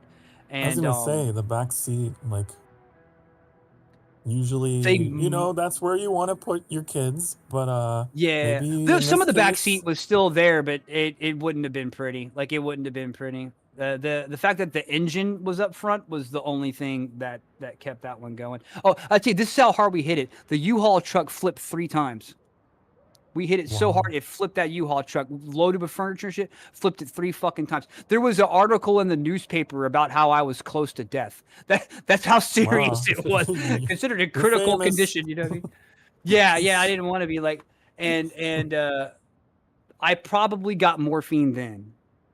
But other than that, I don't know. I was a kid. They don't tell you any kind of shit. They just. I mean, if you were in critical condition, they probably put you out.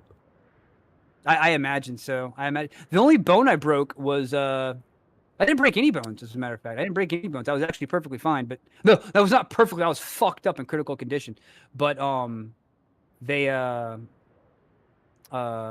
had a scar across my nose. Oh, I hit the bridge of my face on like the bridge of your nose between your eyes. I hit that part on the glove compartment, and now as an adult, like next time you're in your car, try to touch your head to the glove compartment. You cannot do it. You cannot even come close to doing it.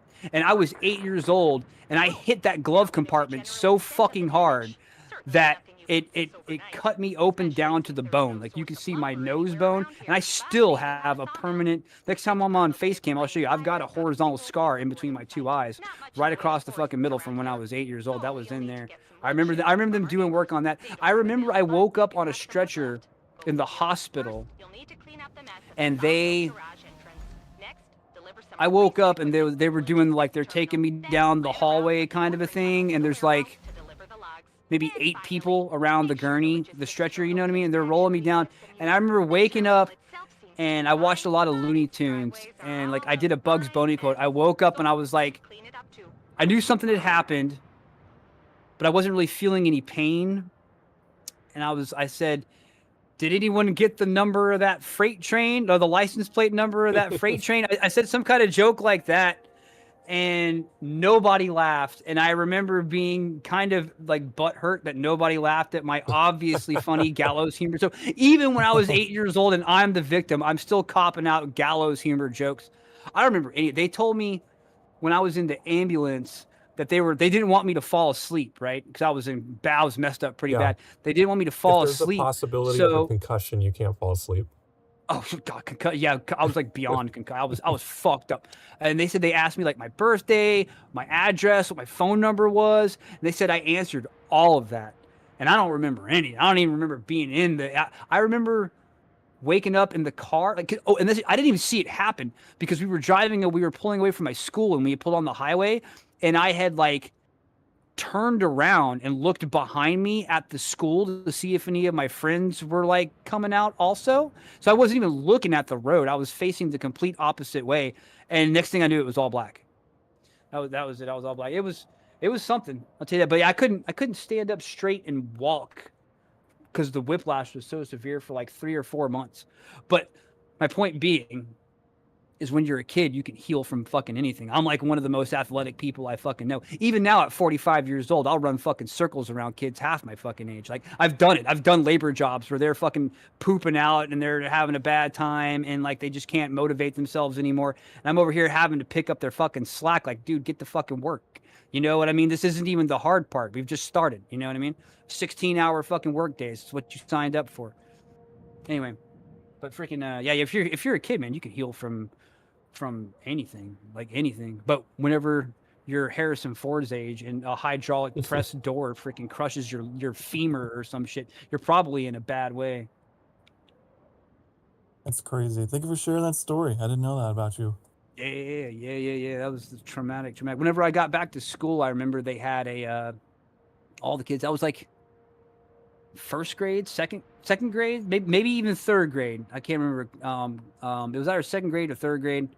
And I remember the kids had all made I was in a private school, so like the entire class was like 10 people, you know what I mean? And but they had all made like a banner that said like welcome back and had like drawn stars on it and stuff like that. And like I was confused because no one ever told me just how close I was to dying, which I guess you wouldn't want to do. You know what I mean? Yeah. You don't want to give people the impression that, hey, you're fucked up and you might not ever be okay. You know what I mean? You might not make it. You don't tell them that. You know, you want to keep the positivity going, you know, keep the hopes up and stuff like that. And so I was just kind of confused by the whole scenario. But yeah, I got jacked up really bad. I really feel, in hindsight, I feel bad for my mom because she must have felt so guilty. She must have felt so bad. Oh, I see. Annie's breaking out the new truck. I was really confused for a moment. Is like, does this have an integrated dump truck because you were driving at the same time? Yeah, we were driving at the same what time. What weird vehicle is this? Oh, you got the bridge layer out? That's awesome. I haven't gone anywhere. I'm still sitting in my Malamute. All we've done it's is asking me what vehicle I wish to deploy. The vehicle looks like a Star Wars vehicle.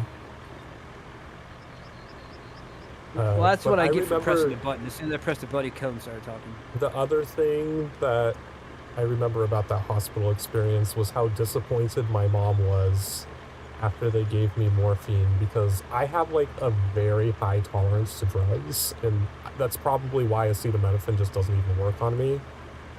And she was actually like excited when they said they were going to give me morphine, because it's like, oh, he's going to get all loopy. Because, like, my dad's been on morphine before, and he said some pretty weird shit. She was, like, excited, like, oh, I'm gonna record this. And I was completely lucid through the entire thing, and she was so disappointed that nothing had happened. I didn't even fall asleep from it. I still barely felt the thing.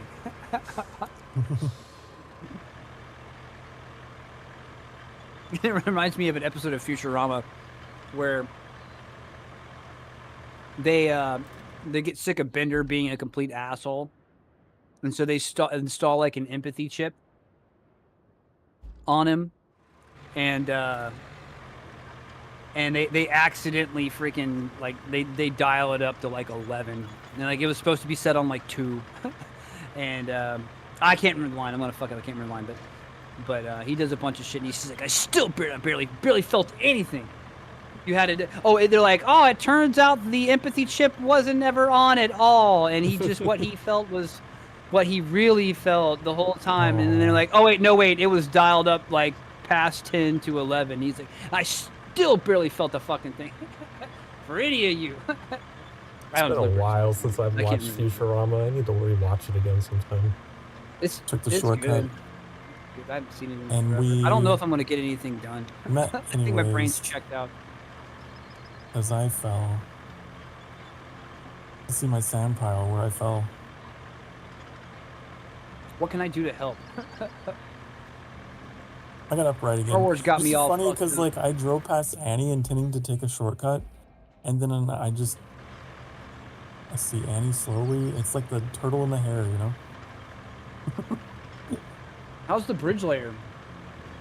It's kind of hard to drive. Like, I was expecting it to be a little better in the mud because it's tracked, but it is not doing very well getting through the mud. It looks pretty slow. It's just heavy, huh? Yeah, I've been trying to keep to the sides of the road. I guess you gotta build a road up to the bridge. Because it actually gets stuck in the mud pretty easily, unlike most other tracked vehicles in this game.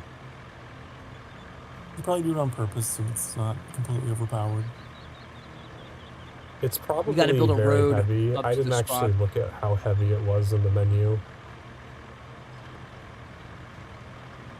I'm gonna try to get some logs for the side quest.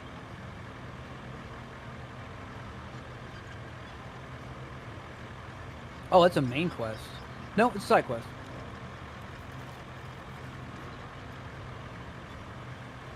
I guess I'll play the game. I was gonna put some sand in that this gap I'm trying to work my way towards. But maybe a bridge is the way to go. I doubt you're gonna get through here, Annie, if you come in my direction. Are you going to the gap in the water? Oh. Okay, there's some sand there now. I'm headed towards... Yeah, there's like a river in between the logistics terminal and everything. Who will heal me from having seen Luke Skywalker drink blue milk? No. Right, you were talking about regenerative qualities or whatever. But can you heal from that? No one heals from that, yeah.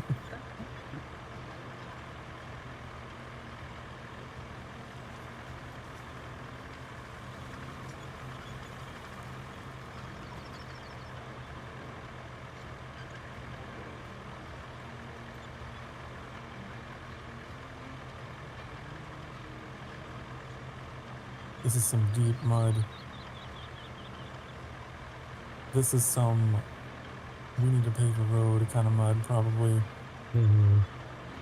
We're probably gonna have to pave like every road on this map because it's all gonna be mud. It's a marsh. Do you remember what this map was called? Kernel. Kernel? Kernel, like the operating system kernel, not the rank kernel. KERNAL or whatever? Yeah. I was gonna say like maybe like corn, but you had to use that. Or like the rank in the military. Colonel. The way it's spelled. Colonel, yeah. Stuck in the mud. I remember Colonel Mustard from Clue. I thought his name was like that was his name. I was a dumb kid. I didn't know it was a rank. Colonel. Oh man, getting out to like, there's only one place where there's some trees, and let me tell you, they are not in any kind of fantastic, easy to reach location. Oh yeah, like, I didn't even think to look. There are no trees anywhere nearby. We're gonna have to get like the log forwarders and stuff like so this really is hard mode, maybe. Yeah, it's all doable. It's gonna take, and you know what? It's gonna take a whole lot of road crafting. Another 20 episodes. A whole lot of road crafting. I mean, Daily would be ecstatic this area, if it got that much more content out of this. Oh, dude, this whole area reminds me of Death Stranding. It's very Death Stranding-ish around here. It's very Scottish Highlands. He said the thing. It's gonna take a whole lot of RoadCraft to get out of this one. Starring The Rock, Jack Black. The laugh track. How did I hear that? We have a feature that lets us send sound effects through our microphone channel. Oh, wow, that's crazy. Yeah, like, I wasn't expecting me to hear that. I figured your stream would probably hear it.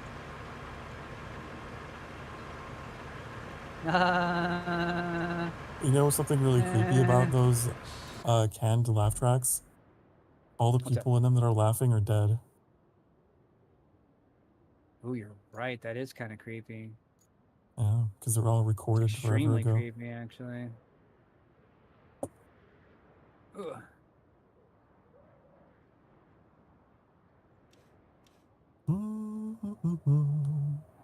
Oh, I'm right there. I'm right next to the sand pit. That one across the river, that one's not activated. You can't use it. What are you telling me? We don't have fuel to activate it, so it's just there. Well, what tardation? If I bring a dump truck next to this one, would it be able to pull from it? Well, it's empty now. I still don't understand. You have to fill it. You fill the big dump truck, and then the little dump truck can get 3 loads from it. Oh, okay. I see. The little dump truck is the bottom. I see.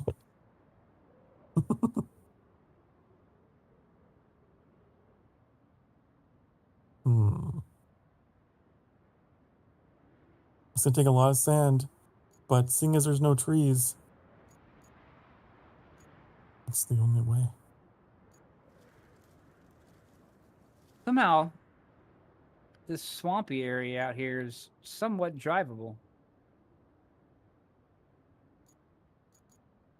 Is it? Literally the last thing I was expecting to see or say. I'm not getting stuck in it. Where are you getting the logs from? Where you are? Up to the north, there's a small copse of trees. Anytime I can say the word copes, it's very rare. There's an area in Oblivion where you can find a bunch of Nernroot.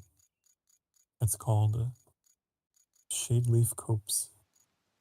Oh, there's some down here too. It's the only time I ever heard that word.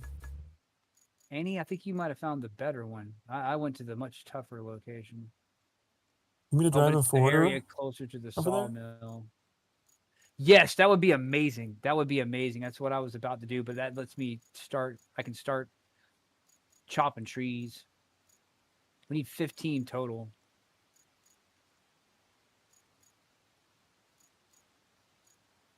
Order. The Proseka. Prilosec. Prilosec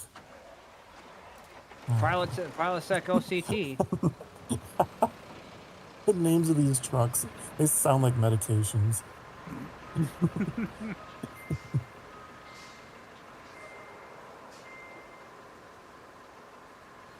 You know, I can't eat that barbecue unless I get my Prilosec OCT. That's what Kelly takes. It's the OCT. Prilosec OCT. Can't get that road trip unless I've had my Prilosec OCT. Oh, look at me! Can't have that bussy without your Prilosec. That barbecue bussy sandwich unless I've had my Prilosec. Gotta get my Prilosec in the morning. Consume Prilosec. OCT. Consume. I love that Game Grumps bit about that. Consume.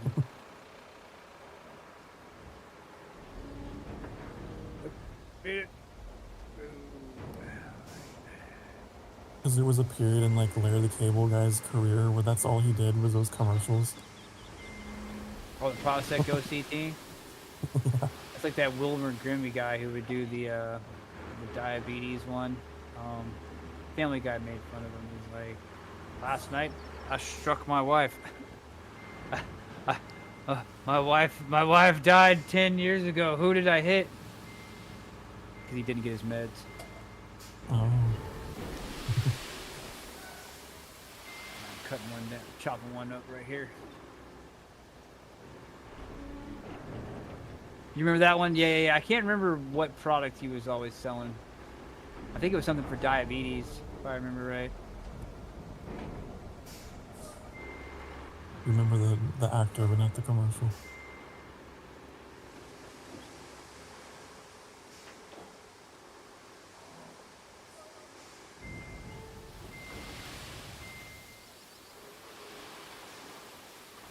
I know it looks bad over here, but it's actually not too bad.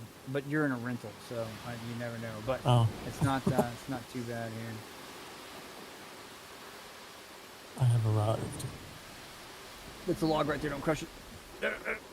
That's one.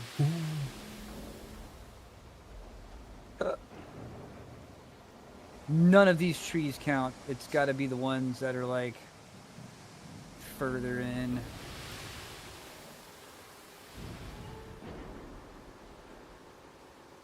I found my depth perception. Do we have a different camera? Here we go.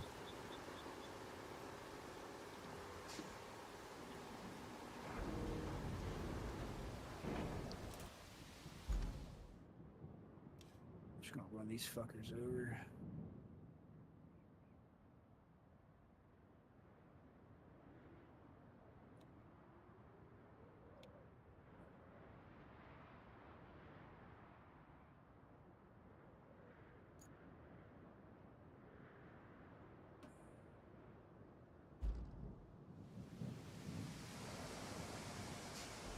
It's beginning to look a lot like Christmas. Every tree I cut. It's too early for Christmas music. Last Centrado Christmas music. I like me some Christmas tunes, man. I like me some Christmas tunes. I like the way the Grinch responds to it. Love that movie. He loses his shit. He goes crazy. Alright, I'm gonna move this one over. It's a pretty deep spot right there. Send this one out.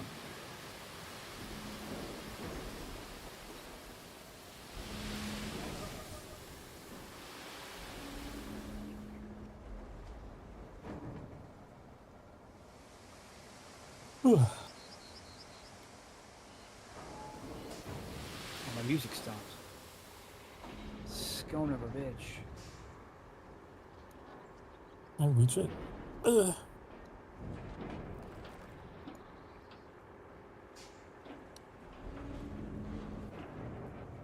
Been on this playlist for so long, it's about to roll into my Bill Pullman speech from Independence Day.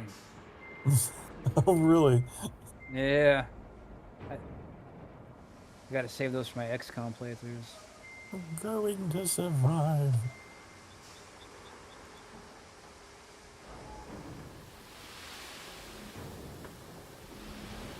Love that. Switch to my playlist here.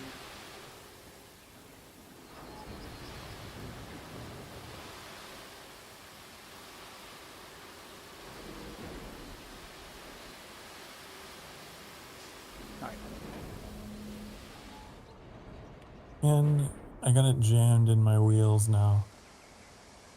Classic rental car.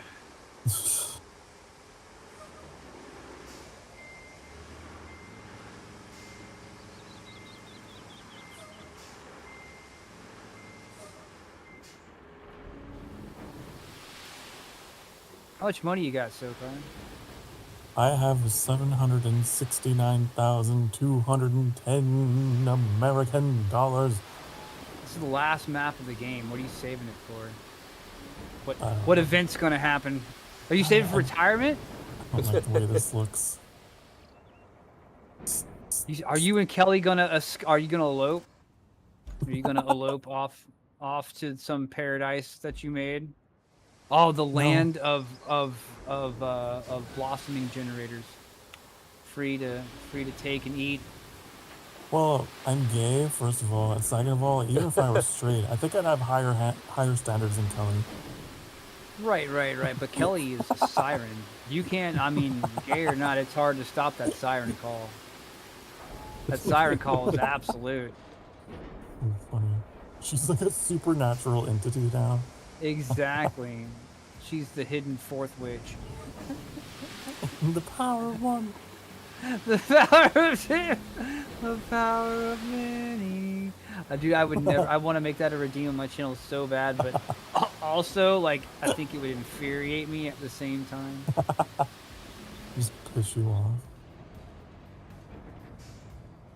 Okay. You just use the OK Boomer emotes with it. Use the what? The OK Boomer emotes with it. Yeah, it would be like right around there, like right around that level of angering me. But see, you know, it might work itself out because I think y'all would get tired of it too. Or I could put the limit, the once a stream limit on it.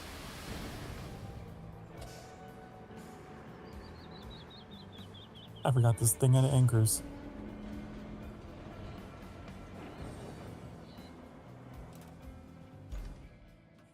We need 15 of these? I don't know if we can... I know we can do it, but...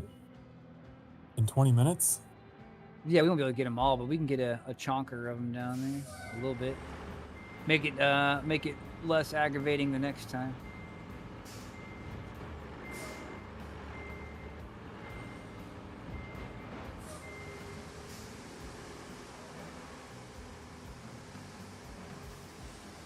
See, we could bring you down in here to where I could load them faster onto your truck, but I think once you get like 15 logs in the back of that thing, it's going to be too heavy to get back.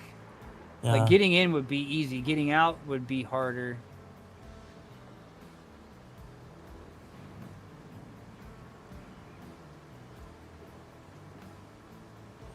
One-way mission.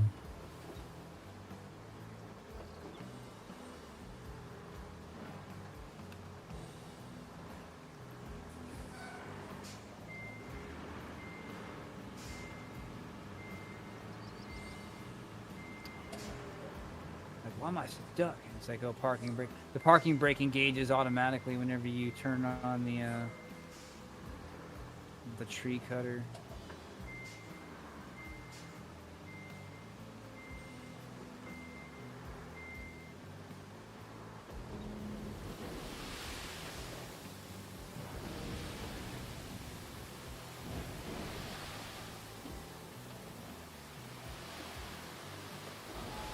Well, that didn't quite go in.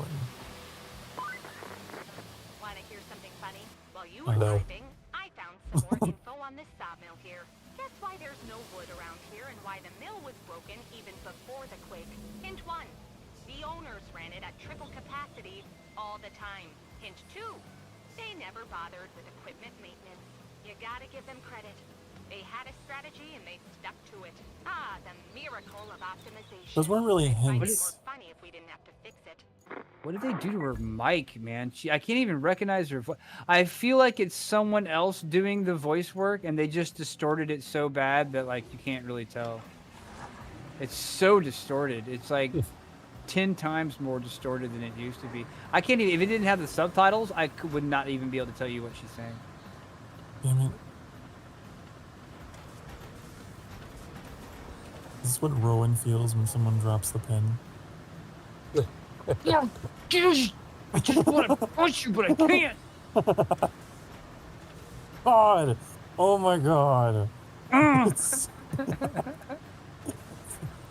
feel nothing but rage.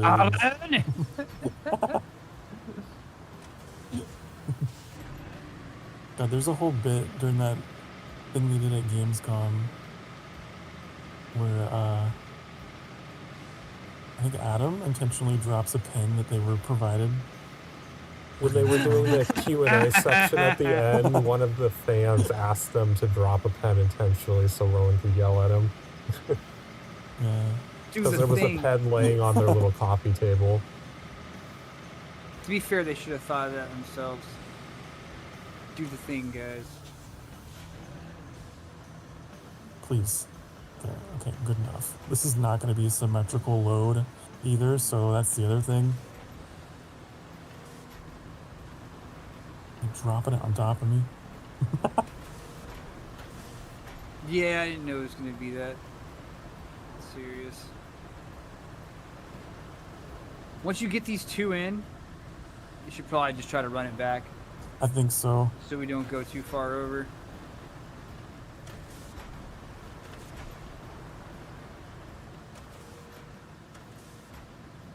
I'm going to go ahead and... Because our vehicles aren't going to be back out here next time. I want to come up with the super heavy crane and just kind of... Just in case you need help getting out.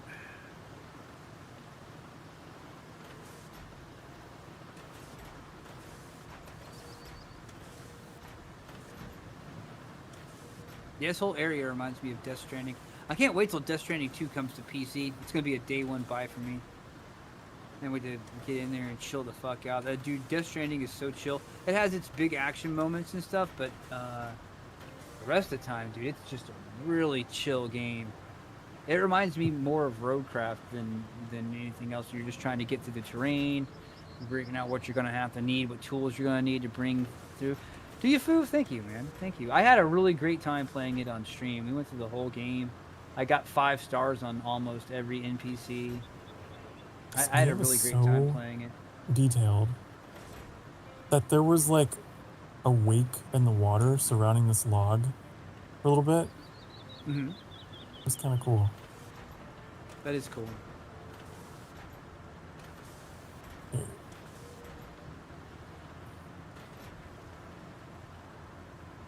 Wow, my depth perception is really bad. Jeez. Gee Louise. Gemini Christmas. Oh, so there it is again. It's like... I don't know, it's just kind of cool. They programmed that in.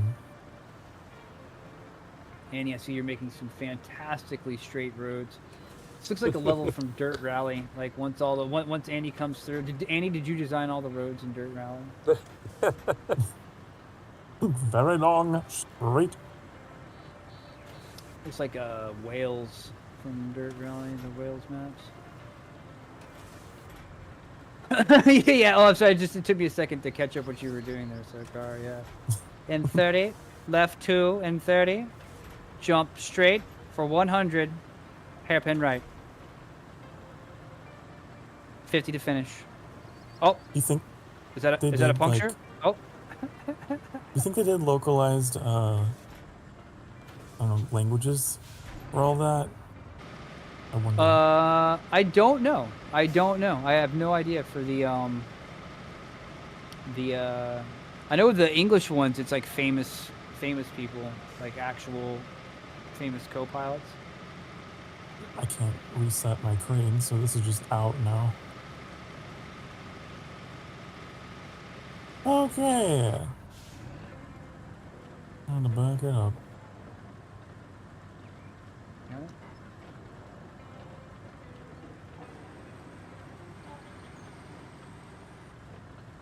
It's a good thing that the tires in this are so tall. Yeah, very handy.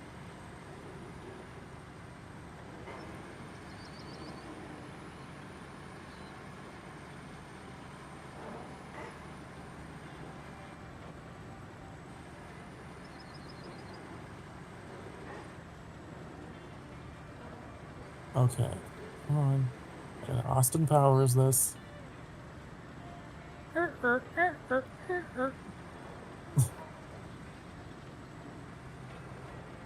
turn radius is just like not great. Yeah, the turn radius on that thing sucks.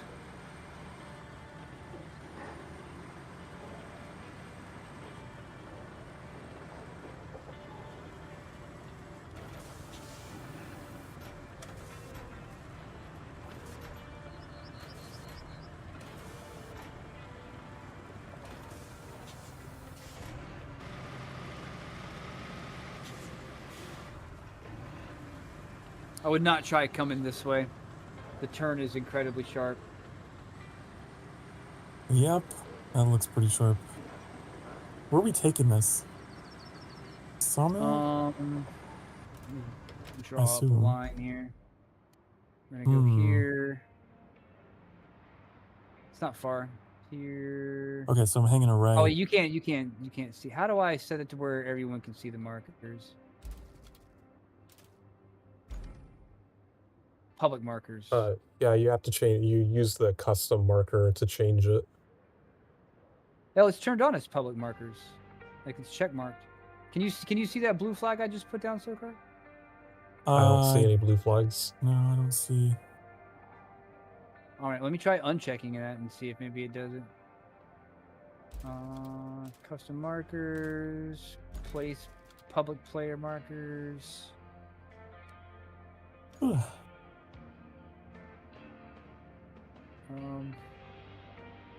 Not this one.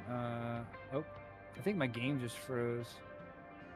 Oh. Oh no, there it goes. It did for a hot second, but it's back now. All right, can you see that marker? Oh yeah, that one came through. Okay. Unless I accidentally placed that. Oh no, I accidentally placed that. Oh, it's your fault. You gave us false hope. You can see the blue ones? No, oh, it was no. purple. Okay. I got one more idea. Okay, so this time we're gonna mark that, put that. We're gonna make this one, let's say, I think yellow. I can see the way up there. I just had to follow Annie's sand road. Can you see these? I see gold flag. I see a gold one. Do you see any of the blues? Nope. It's weird. It's like I can only freaking put them down one at a time. There's some like white ones out there. Might be like broken or something. Well, I can put them out one at a time. I'm gonna head out. So just follow the gold ones. Just follow the gold ones. You'll get there. Follow the yellow brick road. Oh, like you have to open the radial every single time to be able to make it a public marker? Yeah, that seems broken. I think that's a bug. And it also puts a white one down like half the time also. Which isn't even a color on the wheel. You're right. It's not, but it's definitely out there. There's a white right next to the parallel with the gold ones for the first two, and then no more after that. I don't see those.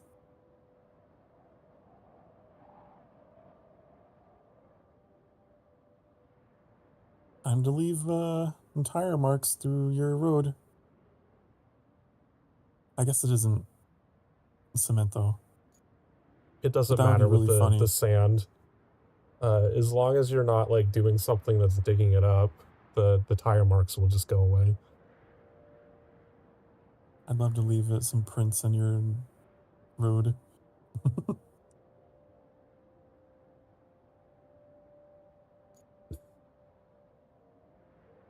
I have to go over it with the bulldozer one more time anyway, because you need... I've learned that you need to do 2 passes with the bulldozer to flatten the sand enough so that the asphalt isn't bumpy.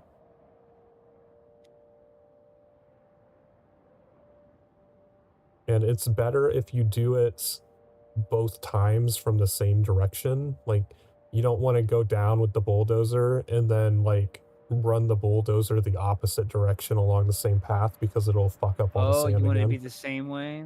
Yeah. Same way? I've noticed it does that, particularly on hills. It will completely redo the hill, and then you gotta go over it again anyway.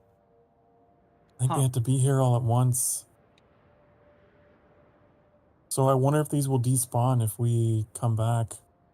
No, you should be, as long as you don't leave them in the truck, if you put them into the zone, they'll stay there. Any save file might save. Don't touch my logs. My logs. All you're doing is forwarding them. Like an email.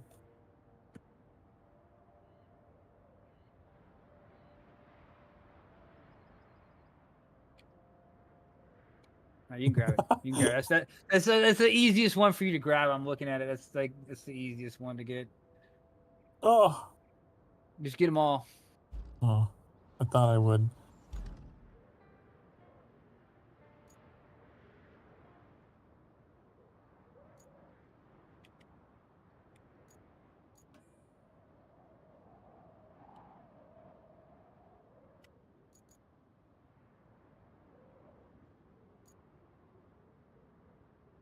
Okay, we got 5. Here we go.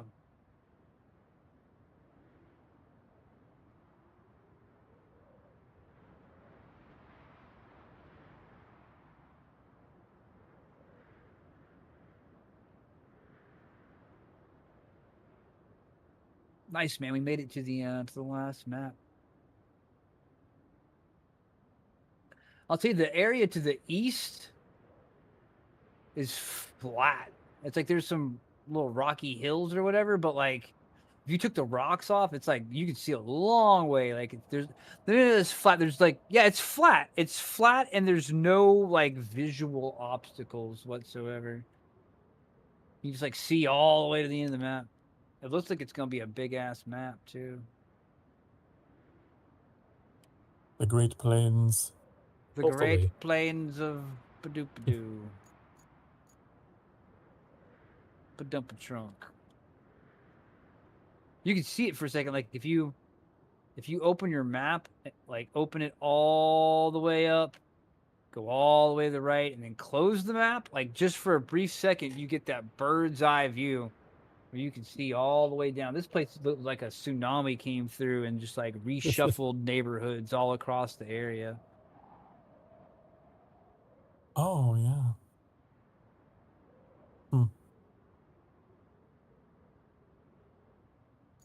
All right.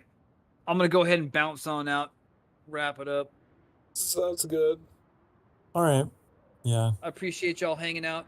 I appreciate y'all listening to my stories. Story time. Always good conversation, good talks.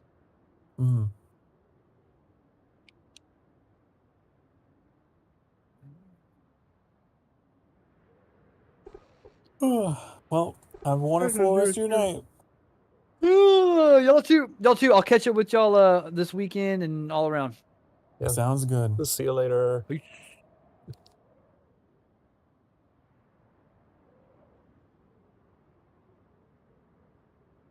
They both left. Think so. Okay, I can quit.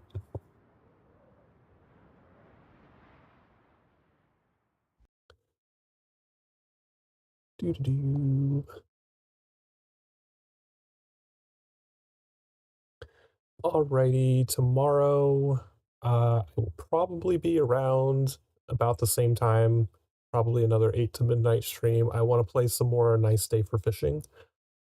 And then Saturday or Sunday, I'll get around to, I don't know if I'll stream both Saturday and Sunday, but I want to play some more Parcel Simulator over the weekend as well.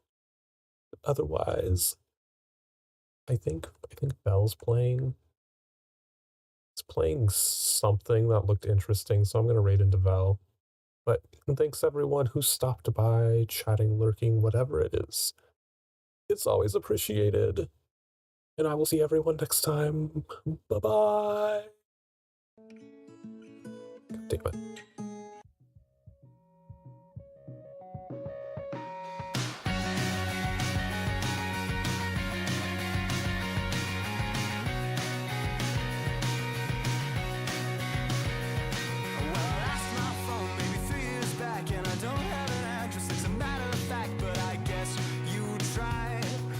Drop